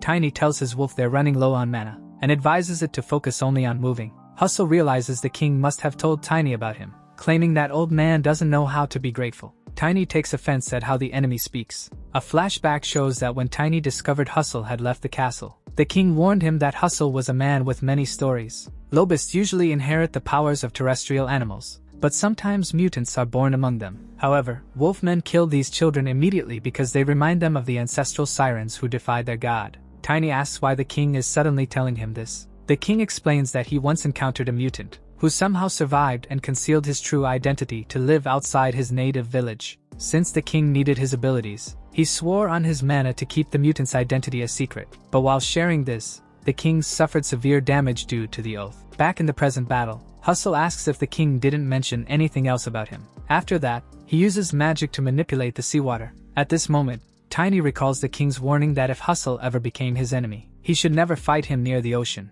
A crucial detail the protagonist forgot to consider. Now he realizes Hustle is a mutation of a killer whale. By the sea, Hustle prepares to attack. He fights by launching water blasts toward the protagonist. Tiny, struggling, manages to dodge, but Hustle continues his relentless magical assault. With each strike, the water blasts grow stronger, heading straight for Tiny. Amid the fight, Tiny notices that Hustle's aura weapon grows more powerful with water. Eventually, Tiny gets hit, and Hustle declares that it's over. But what seemed unlikely happens. Tiny, along with his wolf, emerges from the wave, ready to fight again. As he attacks, the protagonist tells Hustle that he's the only one who will die today. Still shocked, Hustle tries to defend himself from the boy's relentless strikes. He also notices that Tiny's regeneration is abnormal. Hustle grows frustrated, realizing reinforcements should be arriving soon. But he knows he can't let this drag on any longer and tries to hold his ground as best he can. Hustle moves away, and the protagonist assumes he's fleeing, especially upon seeing the enemy diving into the water. This leaves Tiny quite frustrated. However, he soon realizes it's not exactly the case, as Hustle reappears, stating that he's not just any ordinary specialist, and claiming he will delay his death a bit longer. Then he dives once more. In his whale form, Hustle moves through the water. Tiny realizes he cannot pursue him into the ocean, but then he has a vision. His wolf shows him something. The protagonist sees the wolf walking through the air, and had no idea it was capable of doing that. He asks the lunar wolf if this is one of its abilities. Receiving confirmation, Tiny asks if the wolf can use it now if he assists. But upon further thought, he realizes he doesn't know how to do that and thinks there might be another opportunity. He then remembers Hustle saying he would delay his death, and wonders what the enemy is trying to achieve. In a nearby cave, Hustle walks deeper into the location, saying that, as always, it was perfect. Then he encounters the wave mage, whom he keeps imprisoned. Furious, the mage hurls insults at him nonstop. Hustle asks if that's how he treats the person helping him, claiming that, despite appearances, he still cares for him. He also says that if the mage doesn't eat and faints, the monster he's controlling might escape. At the back of the cave, they see a massive sea monster, which the mage keeps under constant watch. This monster doesn't seem at all happy to be confined. It even tries to escape, slamming against the prison holding it. Hustle says it's incredible, calling it a precious miracle his organization acquired. He adds that if the monster escapes, it will send a telepathic message to its mother, and if it's killed, the mother will know immediately. To him, it's only a matter of time before Kurun is destroyed. He then tells the mage that if he wants to save his hometown, he must put more effort into keeping the monster trapped. Angrily, the mage says Hustle will face divine punishment. Hustle merely laughs at this provocation, claiming he already received such punishment at birth, and stating that what's about to happen is just settling old scores. As soon as he leaves the cave, the mage feels a bit relieved. Still, he remains focused on the monster, keeping it trapped within his magical cage, because he says he won't let Hustle's desires become reality. Sometime later, the protagonist returns to the royal palace. Liam accompanies him, and before the king, confirms the report that all the sailors were demonic followers. The king asks about the cargo. Liam replies that it consisted of items used for magical rituals, and that the combined value was equivalent to half the kingdom's annual provisions. This makes the king think he should have suspected Hustle sooner. Hustle had told the king he would show how mutants could contribute to the world. He was a man of great ambition. He also proved to be competent, so the king wonders why he switched sides. Tiny apologizes to His Majesty, but says he heard from Liam that almost no one knew about Lippmann or his duties. The king says that's exactly what Hustle wanted since he was trying to avoid the killings of beastmen. The protagonist states that they should have suspected it, asserting that those with ambition don't hide. Liam doesn't appreciate Tiny's tone, but the king says he's right, and that they of the royal family should have noticed Lippmann's malicious intent. However, he affirms that crying over spilled milk won't change anything. Then he calls Tiny a little hero,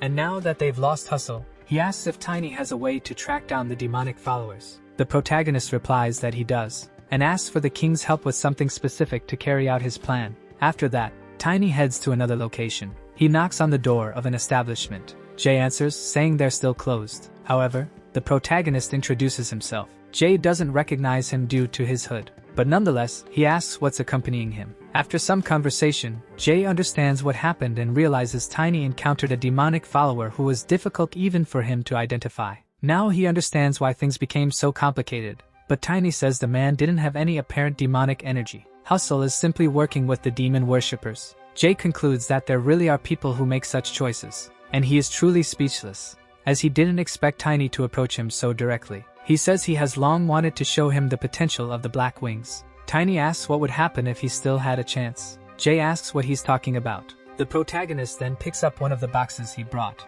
and says that His Majesty has ordered him to collect all the remaining artifacts. He adds that if Jay truly belongs to the Black Wings, they must at least have a specialist in tracking magic. He also says that now is the time for the Black Wings to shine. Tiny tells Jay to find a tracking magic specialist to examine all the artifacts so they can get rid of them. Tiny then asks where the tracker mage is and tells Jay to bring them immediately. But Jay says that will be very difficult. Desperate, the protagonist asks why. Jay explains that they've tried before, but the enemies must be very cautious, as they get rid of all evidence. The protagonist thinks he's doomed now and wonders if he went through all those trials for nothing. However, Jay says that's not entirely true. He explains that the shipment of demon worshippers' goods Tiny brought to his establishment is massive. It's not the kind of quantity they'd gather at once without a good reason. Indeed, Jay says that ordering such a large amount can only mean they're preparing for the ceremony. Tiny doesn't quite understand what that means. Jay elaborates that if Corinne is to be burned all at once, they will be very selective about magical items.